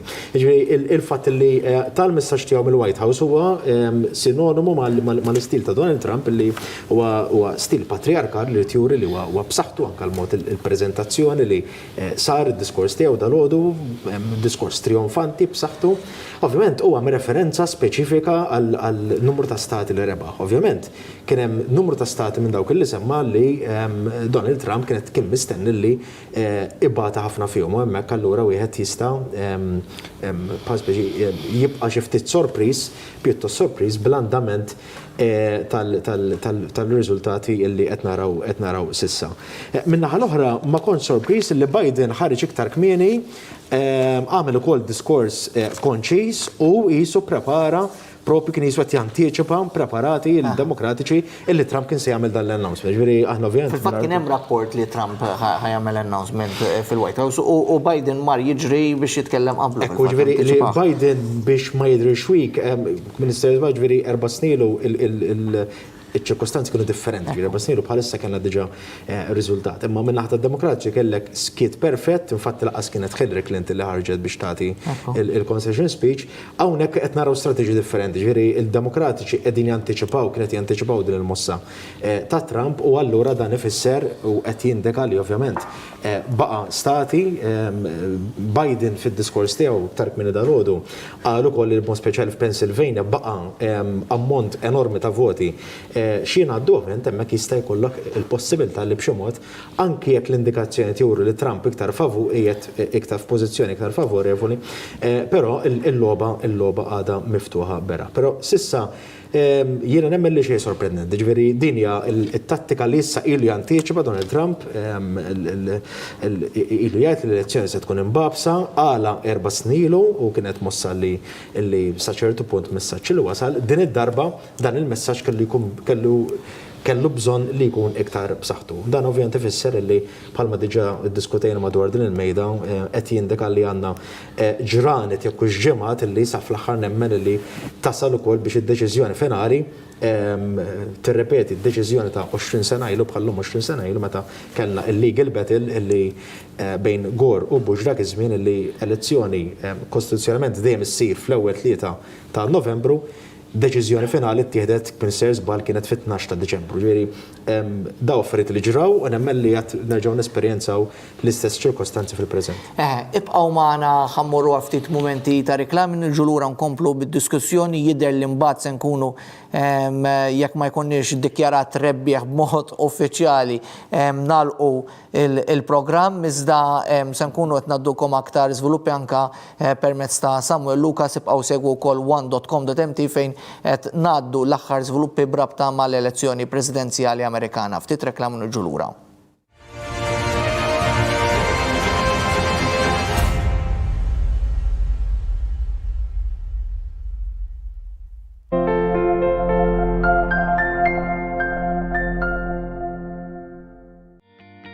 OSS dejjem speċjalizzaw f'prodotti komdi għas-saħħa tiegħek. Sodot motorizzati kompluti bis-saqqu tal-latex naturali bil-latex memory u water gel toppers fuq iż-żewġ naħat. Recliners motorizzati ta' kwalità superjuri b'żewġ muturi kompluti bil-powerlift biex tgħin persuna tqum bil-wieqfa. ċempelissa fuq 21347 122 jew 3 għal Malta, 21 742 għal Għawdex. ZSS. Bye. Are you sleepy? Need a bed? Perfect comfort straight ahead. Mit-sena mit-twaqqif tal-Partit Laburista. Ikkommemora dan l-anniversarju importanti b'tifkira personalizzata b'messaġġ mill-Prim Ministru mexxej tal-Partit Laburista Robert Abela u b'setta bolol bl-armi tal-Partit Laburista tul dan iċ-ċentenarju. It-tifkira jkollha t-timbru tal-Partit Laburista bil-ġurnata li tkun inxtrat. ċemplinna fuq 21-249-900 jew nkella ibatilna email fuq segretarjat@partitlaburista.org.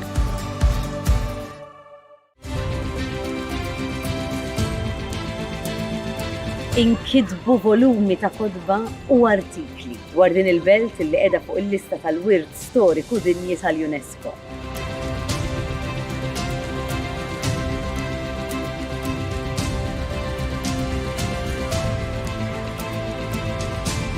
Kemm ilek tiġi għandu? Tiġi għandu minn 1976. Bis-serjetà. Sabiħ kien il-belt u kien jilaq għal konkret futbol mal-belt, imma bħalu kienu ħafna karatteri, jiferħu l-belt. Oh, xi ġmil.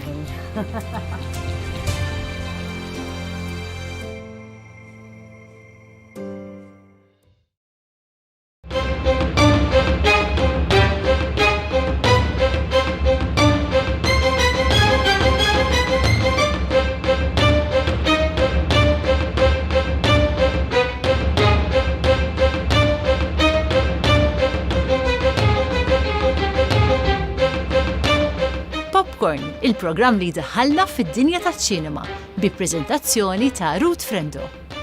Għada fil-5 ta' wara nofsinhar fuq One.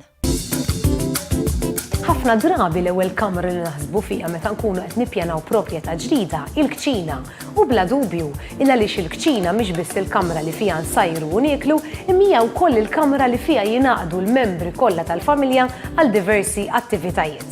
In the House joffrilkom informazzjoni u ideat għal taqassim u pjanar għal kull kamra fid-dar. Jingħaqdu miegħi Polina Ġus u mal-mistiedna tiegħi kull nhar ta' ġimgħa. Min imissu din il-ġimgħa. Jalla mhux int. Batu l-filmat! Batillum live fuq Jalla mhux int ser inlaqgħu lil Tessi u lil Bobby mal-kandidati kollha tat-tim li għandna ta' min imissu. Alleluja! Praise the Lord! Thank you Jesus! Aw xi gay? Tajma ta' faħem? Għanaddu issa ukoll. Għanaddu issa ukoll għal-reklam. Il-Life, Teddy, Fire, Kola Itzitzu, Jordan. Minu l-missir ta' Bobby? Min imissu din il-ġimgħa fit-8:30. Min ħabbilha? Jalla mhux int.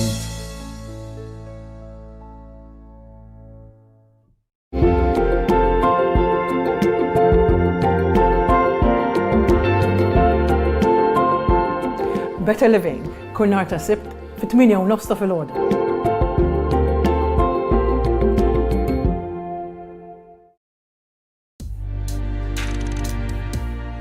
Nistidinkom tingħaqdu miegħi u ma' Father Louis Malija nhar is-Sibt illi ġej għal programm ieħor il-kelma. Fil-programm sejrin nittrattaw l-Evanġelu il-parabola tal-10 rajjes. Flimkien mal-mistiedna tagħna wkoll sejrin niddiskutu kif se nżommu il-mużbieħ tagħna dejjem jixel.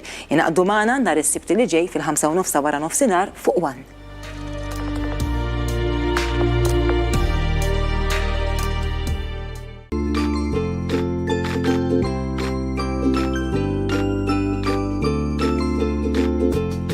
Pink Panther, is-Sibt, fis-6 ta' filgħaxija.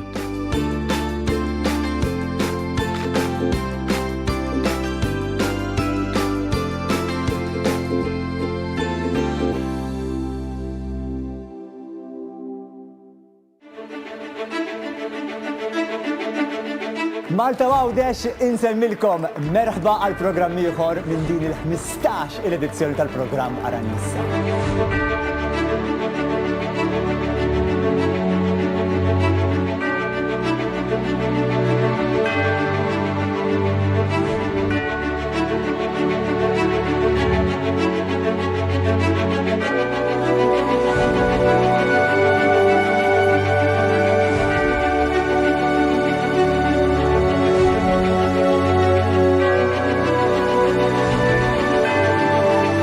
Aranis, 15 sena ta' sorpriżi, 15 sena ta' emozzjonijiet, 15 sena flimkien.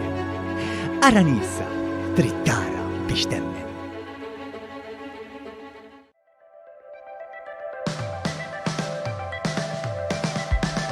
Ta' kull nhar ta' ħadd mill-iskeda tal-ħarifa, lura fuq One, bejn it-8:30 u l-10 ta' filgħodu, għall-analiżi tal-gazzetti. Titilfux.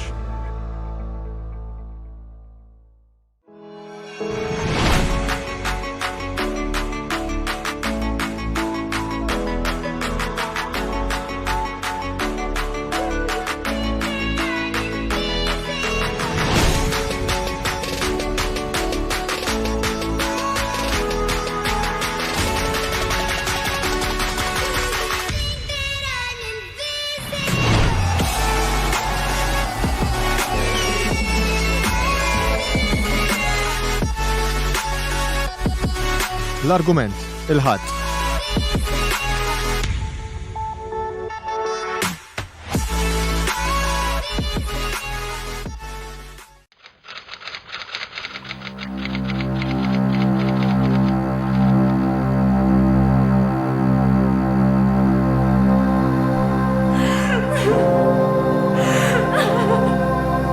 Nisperaw li maddux ma tkun aħjar. Inħobba. Dik l-mħabba li tfejq.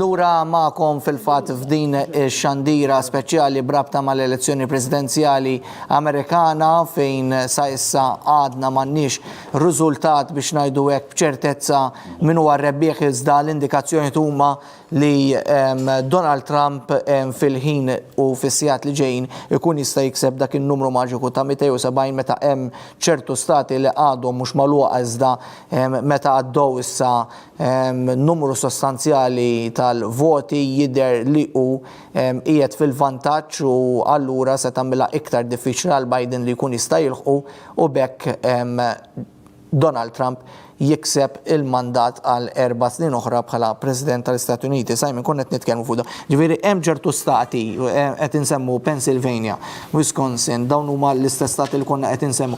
Dawn jidher issa wara li għaddew numru ċank sewwa tal-voti jidher li Trump se jżommhom dawn jiġifieri se joħodhom. Jiena ara nmorru fuq Pennsylvania jiena qed nidħol fuq l-istatistika li ħirġa. Trump qiegħed 55.7%. Biden qiegħed 43.1%. Mbagħad hemm il-Libertarian Party ta' Joe Jorgensen li għandha 1.2%. Nejja ngħidu daw joħodhom kollha Trump. Okay? Da jitla għal 44.3%. Joħodhom kollha Joe Biden. Jitla 44, nistakka xorta tibqa' aktar minn 11% u l-voti kemm waslu hemmhekk għoddew xi 75 kien tal-voti kemm counted Vordiri il-chances huwa li Trump qiegħed on the lead hemmhekk u ċans li Pennsylvania ħajjeħdu. Vordiri kif konna qed nitkellmu meta ma konniex li għamel Trumpi, ħalla dawk aħna nridulhom dissetti, kien nitkellmu fuq statu ma nħawduhomx għax aħna nħawdu wkoll f'Malta jaħsbu li d-distretti jkun stati. Huma totalment sistemi elettorali differenti. Statu għajbar minn Malta. Le, għax qed nitkellmu fuq stat, vorri hemmhekk kellu raġun meta kien hemm il-Ministru beda jitkellem isma' tagħmel sens ukoll li inti tivvota skont l-istati mhux biss skont il-voti. Kif għandna fil-alment l-elezzjoni ġewwa l-Ewropa. Aħna bħala Malta bħala stat għandna siġġijiet daqskemm għandhom Sardenja u Sqallija flimkien. Vordiri noqogħdu attenti għaliex kif nitkellmu. Biss meta tara l-istati, dawk l-istati fejn għandhom l-aktar kulleġġ ċoli, l-aktar li tuħ siġġijiet biex jieħu il-presidenza li jagħmel Trump u iffoka fuq dawk il-kbar. Ħallu kemm jista' jkun allura x'ġara għaliex fil-bidu rajna li qed jirbaħ Biden u Trump kien minn taħt. Għax ovvjament dawk l-istati żgħar li għandhom l-inqas siġġiet l-ewwel li jibdew jagħlqu l-voti. Għalhekk qed ngħidilkom tagħmlux pas-sistema tad-distretti għax għandna d-distretti tagħna huma kollu gwali. Allora kważi d-distretti bdew jagħlqu flimkien. F'dan il-każ ħlif meta jkollok xi kandidat li jġib ħafna voti u jitla' mal-ewwel kamp. Nisija totalment sistema differenti, bl-istati għandhom ukoll il-mod tagħhom, imma hu li fuq dawk l-istati li ħajeleġġulu numru ta' ħanejdu hekk qed nsejħulhom kolleġġi elettorali, siġġiet hekk naħseb it-terminu nistgħu nużaw bil-Malti. U hemmhekk Trump anke f'dawk li għadhom miftuħa jidher li Trump dawk li huma kbar qed nitkellmu huwa qiegħed fuq quddiem. Kif dan ir-riżultat parzjali ħaneħdulu riżultat parzjali jista' jaffettwa l-ekonomija Amerikana anke bħalissa jiġifieri ħajkonna ċans forsi ninaqdu ma' konsulent finanzjarju dwar is-swieq preżenti bħalissa l-stock markets kif qed iwieġbu għal dar riżultat li għaddej bħalissa. Ekku minn dubju l-ekonomija Amerikana ovvjament għandha widespread effect fuq l-ekonomija kollha dinija. Ħasset ix-xokk tal-pandemija COVID iktar kmieni din is-sena. Ġifieri naħseb wieħed mill-iktar argument illi Donald Trump kien qed juża propju saftit tax-xurilu kien illi taħt il-presidenza tiegħu l-ekonomija Amerikana anke wkoll bl-interventi u ċertu deċiżjonijiet illi jittieħdu l-ekonomija kienet tifforma f'waħda robusta u infatti anke wkoll kien hemm l-ekonomija Amerikana mill-2017 lil u rrid titjib. Hemm diversi argumenti, ovvjament jiena minix il-persuna espert fl-ekonomija li nista' niddiskuti fid-dettall dwarhom, però għandek żewġ argumenti. Hemm min kien qed jgħid li jisma' il-politika ta' Barack Obama mod speċjali fit-tieni term tiegħu bejn l-2013 u l-2017 bdiet tħalli l-effetti tagħha ovvjament Donald Trump kien fortunat li wiret dan ix-xogħol kollu li kien sar u propju fil-presidenza tiegħu l-effetti tal-ħidma ta' Barack Obama u Joe Biden tal dawk l-amministrazzjonijiet kienu bdew jifrexxu propju fi żmienhom. Iċ-ċirkostanzi ovvjament mbagħad minn naħa l-oħra għandek in-naħa ta' Trump li qed jgħid isma' aħna ħadna d-deċiżjonijiet biex l-ekonomija Amerikana qiegħda tissaħħa qiegħda toħloq iktar impjiegi, però dina huwa ħanietek suġġett u argument li wieħed huwa politiku fl-istess ħin diffiċli biex wieħed jgħid min għandu raġun. Bla dubju fil-kuntest li nsabu llum elezzjoni inċerta dejjem hija riċetta li ovvjament se toħloq instabilità wkoll ekonomika. Dan se jiġi kkawżat mingħajr dubju, ġifieri mingħajr dubju wieħed irid qis li issa minn frar Marzu id-daqqa li ħadet mod partikolari l-ekonomija Amerikana, ġifieri tajjeb ngħidu li kien hemm dan huwa pajjiż li esperjenza 230,000 mewt. Ħafna nuqqas ta' xogħol, telfin ta' xogħol, ovvjament kien xokk kbir fuq il-politika fuq l-ekonomija Amerikana. Mingħajr dubju dana jiena nemmen kemm jekk ħajkollna l-konferma ta' Trump u kemm jekk ħajkollna il-Biden elett, is-sitwazzjoni ħadkun l-istess, ħadkun sitwazzjoni diffiċli ħafna, naħseb li jekk jekk Trump se jkun la konferma tiegħu jerġa' jieħu l-ġurament fl-20 ta' Jannar li ġej, se jkun hemm bżonn programm serju ta' tisħiħ tal-ekonomija preżenti u l-ħolqien anke wkoll ta' aktar opportunitajiet ta' xogħlijiet imqasma fid-diversi stati. Biden ikollu it-task ukoll li jrid jassigura li il-handling tal-pandemija isir b'mod iktar serju għaliex dan ukoll fl-aħħar mill-aħħar għandu impatt importanti ħafna fuq il-performance ekonomika ta' dan il-pajjiż. Tajb, ngħidu li dan mhux sempliċement pajjiż li qed jieħu ħsieb ħanejtek l-ekonomija tiegħu, ma għandek impatt dinji u għaldaqstant ir-responsabilità hija ferm kbira. Però definitely li ħanistennew żminijiet qiebsa għall-ekonomija Amerikana u naħseb li wieħed jittama kemm jista' jkun li tkun xi tkun id-deċiżjoni b'xi mod jittieħdu deċiżjonijiet fl-interess tal-ġid komuni wieħed jispera sabiex ovvjament din is-sitwazzjoni anke wkoll il-poplu Amerikan ma jbatix iktar milli qed ibagħat fil-preżent. Fil-fatt ma nissa fuq linja biex inkomplu fuq dan is-soġġett għandna fuq Skype lil konsulent finanzjarju Jesmond Mizzi, l-odwa tajba Jesmond, u nilqa' fil-programm tagħna speċjali dwar l-elezzjoni presidenzjali. Jesmond, ma nafx x'qed tisma'na. Iva, grazilek u t-telestaturi kollha.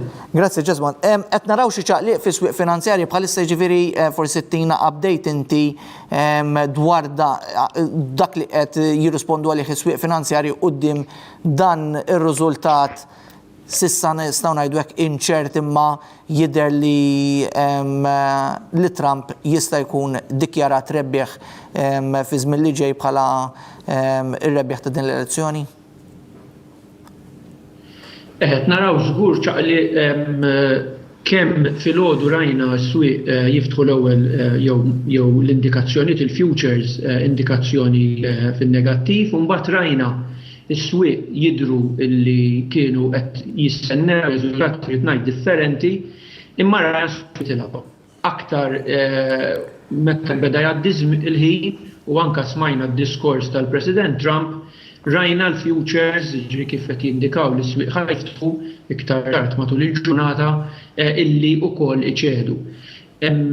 Is-suq ta' Nasdaq li għadu qed jindika illi jista' jiftaħ fil-pożittiv għaliex ovvjament dan is-suq teknoloġija kumpaniji fis-settur tat-teknoloġija illi jekk jitla l-President Trump allura dan is-settur jibqa' jifruxxi. Qed naraw ukoll anke fl-Ewropa fej l-indikazzjoni kienet aktar kmieni dolodu illi s-swieq jiftħu fil-pożittiv, qed naraw li issa kif ħajftħu jidher li s-swieq qed jieħdu dan ir-reżultat iktar fin-negattiv u l-swieq fl-Ewropa tal-isma ħajftħu fin-negattiv. Dan ovvjament għaliex is-swieq ma jħobbux l-inċertezza kif qed tiddiskutu intkom m'hemmx indikazzjoni ċara, din tista' tieħu iktar fit-tul biex ikonna rebbieħ imħabbar jista' jkun anke mill-parti kif anke ċennajtu intkom u allura żgur il-swieq ma jħobbux din l-inċertezza. Iktar ma ddum deċiżjoni u iktar ma swieq jaraw li ma min ħajkun qed imexxi hemm bħala President ukoll anke s-saħħa fis-Senat jista' jkun ikunu aktar kajmani jekk naraw li il-President Biden imma s-Senat ikun dominat mir-Repubblikani għaliex il-President ma jkunx jista' jatwa miżuri illi ma jogħġbuhomx. Pereżempju, indikazzjoni illi Biden kien wieħed illi jżid it-taxxi. Ovvjament jekk is-saħħa tiegħu tkun iktar dgħajfa anke jekk jilħaq President imma ma jkollhomx il-kontroll tas-Senat, dan ma jkunx jista' jatwa li wieħed biex ngħidlek fil-kampanja elettorali jew ma jkunx jista' jatwa dak kollu li qal. Ovvjament ħajkun hemm setturi illi kif rajna qabel l-elezzjoni illi taħt President imorru tajjeb, taħt President ieħor ma jmorrux daqshekk tajjeb skont l-aġenda.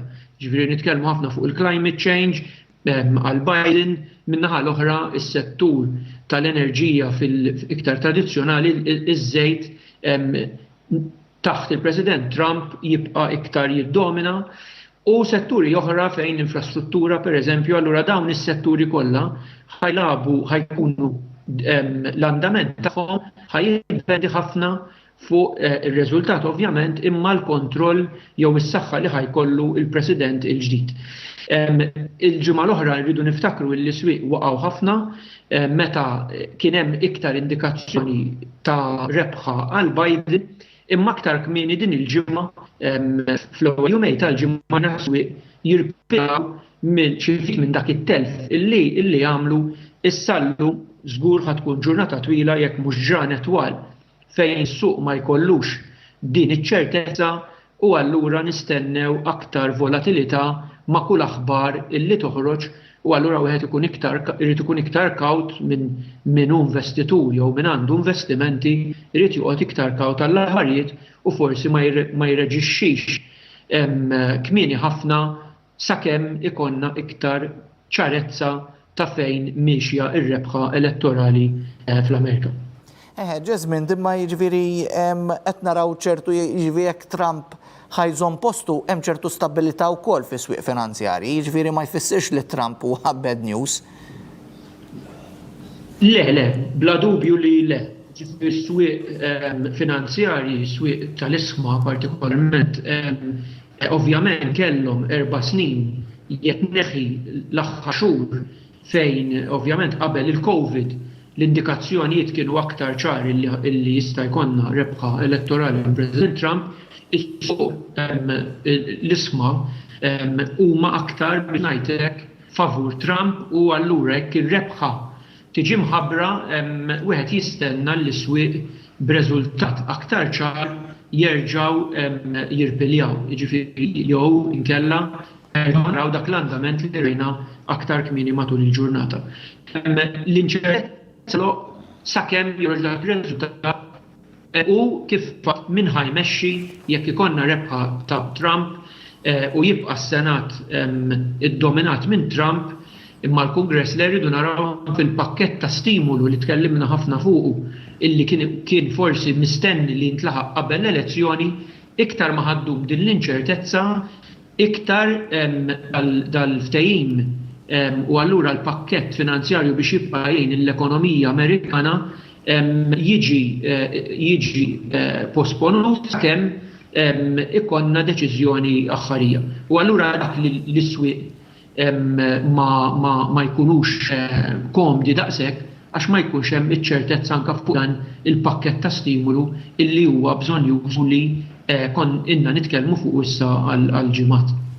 Grazzi ħafna lilek Jasmine ta' anka l-informazzjoni li tajtna inti dwar is-swieq finanzjarji brabta ma' l-elezzjoni presidenzjali fl-Amerika ċertament is-swieq finanzjarji jiġu affettwati minn dak li kun qed jiġri f'pajjiż kbir bħal huwa l-Amerika. Se mmorru għan-naħa l-oħra tal-istudio fejn Samuel Lucas li se jkun qed jgħaddilna aktar informazzjoni mhux biss dwar żviluppi dwar l-elezzjoni għaliex jidher li issa ċertu stati huma tista' tgħid magħluqa u oħrajn qatt fadal ftit jgħoddu u jiġi ddikjarat ir-rebbieħ għalihom għalkemm Trump għalkemm kif qed taraw fuq l-iskrin Trump għandu ftit inqas 7 voti tal-elettori inqas minn Biden imma hemm ċertu stati li għandhom numru konsiderevoli bħal Pennsylvania, bħal Wisconsin skużawni u anke Michigan li jipposedu għandhom numru tal-elettori mhux ħażin u dawk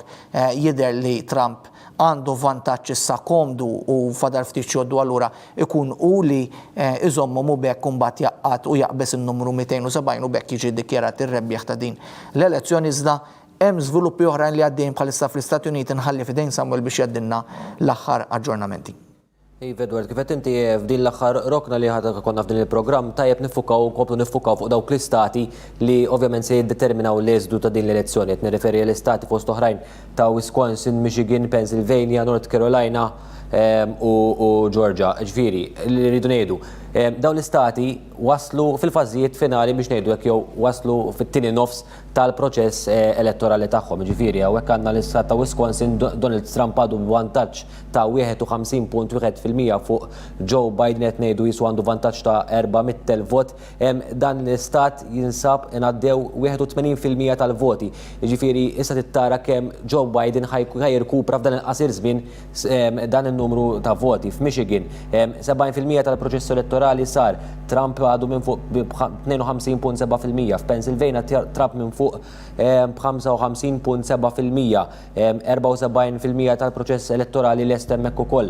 F'North Carolina Trump minn fuq 50.1%, ġifieri hawnhekk 95% tal-proċess elettorali lest. Ġifieri nistgħu naraw żviluppi kemm fuq ġiex f'dan l-istat. Tajjeb ngħidu wkoll Edward li issa daħal in play ukoll l-istat ta' Alaska dan hekk kif intemm ftit tal-ħin ilu il-proċess tal-voti u hemmhekk ingħalaq. Issa ovvjament qed naraw il-Trump ukoll hawnhekk minn fuq 60.5% u fil-ħin li ġej ukoll issa naraw ukoll l-istat ta' Hawaii li ser ikun qed nibdew naraw l-ewwel indikazzjonijiet tiegħu ta' fejn qed jersaq. Intant Edward inti semmejt żviluppi tul dan il-programm ukoll semmejna l-atmosfera fl-Amerika, semmejna kif negozjanti sidin ta' ristoranti, stabbilimenti kienet jimbarraw ir-restoranti, negozji, l-istabbilimenti tagħhom u ma kienx ta' xejn għaliex qed naraw kif scattered protests in Los Angeles, California, Raleigh, North Carolina, Portland, Oregon, New York. Ġifieri qed ifeġġu protesti li mhux qed naraw anke għandi filmat hawnhekk minn fuq Twitter jidhru mhux daqstant paċifiċi, ġifieri qed ikun hemm ukoll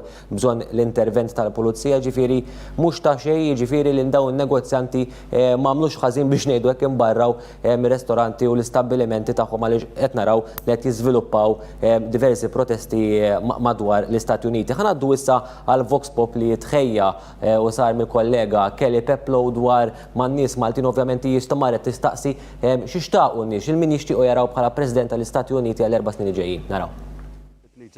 Biden. Nippreferi kieku jirbaħ Trump. Trump huwa favur iktar disciplina u serjetà fil-pajjiż, imma m'iniex preġudikat. Ma nkunx diżappuntat bir-riżultat. Ikun kif ikun. Chances li Biden jarħodha. Biden. Jena naħseb li John Biden joħodha. Joħodha huwa ngħidu hekk. Naħseb jgħid Biden. Naħseb Trump jien. Per me nistgħu ngħidu sono persone adatte. I hope Trump.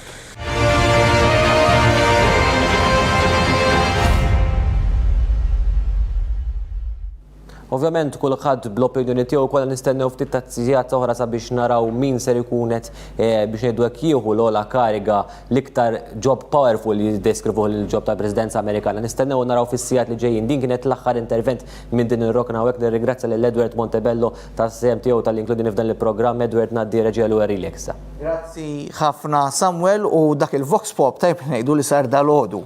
Ġifieri marna Kelly Peplow flimkien ma' Chris Borch, il-Kamra Persi marru dal-għodu il-belt in-nies deħlina xogħol, kien hemm ukoll anke xi barranin taw il-veduti tagħhom hemm min għadu qed jemmen li Joe Biden jista' jirbaħ l-elezzjoni u n-naħa l-oħra hemm min qed iżemmil Trump. Dominic, forsi rimarki konklusivi tiegħek għaliex jidher li settawwal sakemm inkunu nafu r-riżultat jista' jkun kif kon qed ngħidu l-affarijiet sakemm ikunu ddikjarati b'mod uffiċjali se ddum mhux ħażin jekk ir-reġija wkoll qed tgħidli li hemm xi filmati tal-protesti li kienu qed naraw propju qed isiru f'ċertu postijiet hemmhekk jekk qed nara sewwa f'Washington DC fil-Kapitali Amerikana. Ġifieri meta tara anke dawn il-protesti hemm ċertu periklu wkoll f'pajjiż fejn għandu ċertu influenza anke fuq id-dinja u hemm ċertu vacuum issa.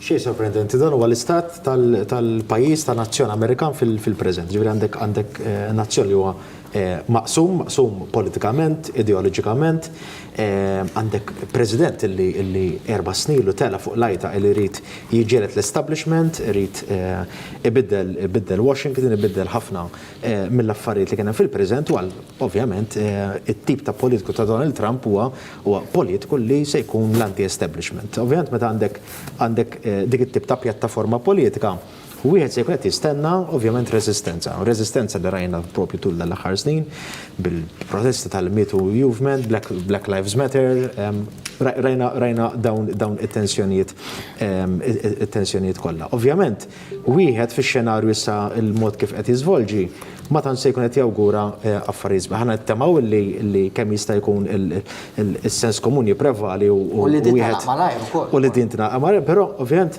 mill-aħħar riżultati u projections li qegħdin jissemmew, wieħed naħseb li faċilment jista' jindika li Donald Trump għandu triq ferm iktar faċli sabiex jaqgħad il-270 electoral college vote li għandu biex jerġa' jkun president. Da ma jfissirx illi mhux neċessarjament li jekk jkollna kandidat iddikjarat li huwa rebbieħ ifisser li il-protesti u r-reżistenza se tieqaf hemmhekk. Anzi, wieħed jistenna li din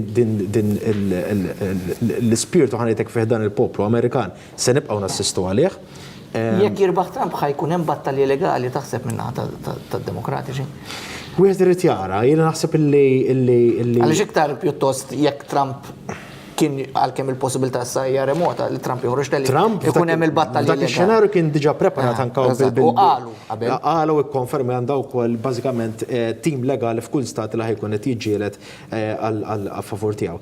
Wieħed ma jeskludix li ovvjament din kienet elezzjoni bitter ħafna kemm mhux biss bejn żewġ kandidati manka wkoll bejn iż-żewġ kampijiet, allura wieħed ma jeskludix xejn illi lakemm minnaħa ovvjament Donald Trump u laqas anke wkoll minnaħa ta' Biden illi b'xi mod jista' jkun li ħajkun qegħdin jikkontestaw ir-riżultat finali. Simon, il-kommenti konklusivi tiegħek anke dwar dak li rajna jidher li din l-elezzjoni kif qal kienet elezzjoni bitter, elezzjoni b'taqtija ħarxa u naħseb l-aħħar waħda li rajna too close to call kienet 20 sena ilu. Eżatt, anke l-elezzjoni ta' 4 snin ilu. Ma almenu kellna mbagħad clear winner. Ma mbagħad naħseb kien hemm questions dak il-perjodu dak tiftakru mbagħad ħareġ il-clear winner, naħseb anke f'di ħajkun hawn clear winner vordrija. Jiena nibqa' ngħidlek li t-tattika ta' Trump li jagħmel dawn l-affarijiet, jiena ngħidlek li jaf li ħajrbaħ idaħħal element ta' fraud biex ikompli iżid mar-rebħa tiegħu. He plays with words u ngħidlek ukoll biex tkun iktar trionfali. Anke mhux biss, ma naħsibx li dak okej trionfali, biss ngħidlek ukoll ikun hemm wara anki economic gains.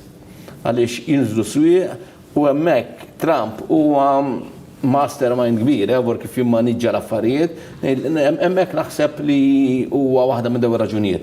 Biss jiena, ovvjament jiena nissimpatizza ma' Trump, forsi ma niddejax ngħidha, jiena Trump joġobni, għalija neħħa ħafna affarijiet u tabuż li kien hemm anke fil-qasam diplomatiku.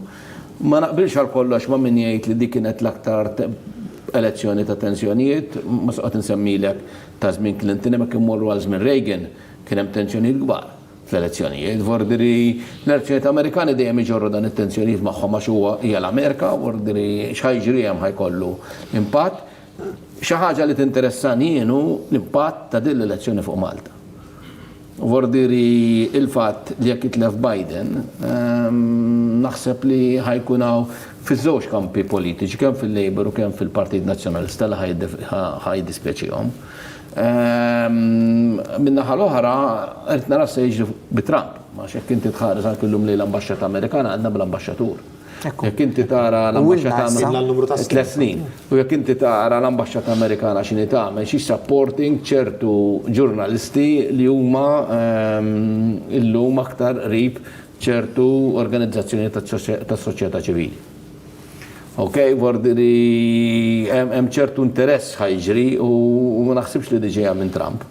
Vordiri naħseb kif qed nitkellmu fuq l-istati hemmhekk qed tirrifletti anke l-politika tiegħu u jħalli stati żgħar ħalli d-demokratiċi jagħmlu li jridu jiffoka fuq il-kbir. U naħseb din ukoll xi ħaġa li naħseb nistgħu narawha lokalment x'inhu jiġri.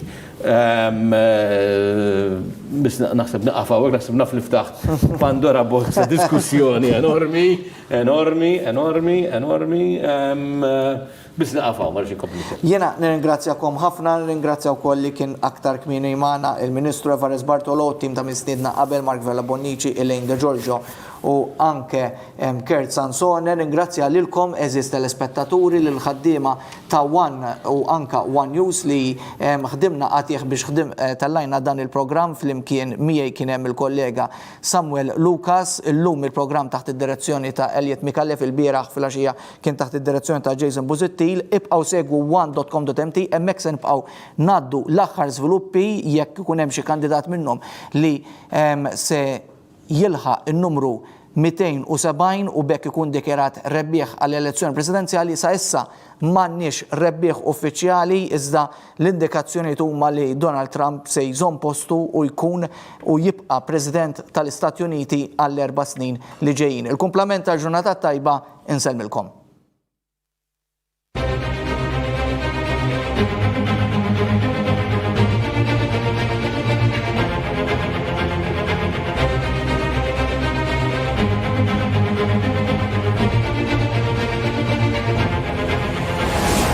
America is back, bigger and better and stronger than ever before. The 21st century is going to be the American century.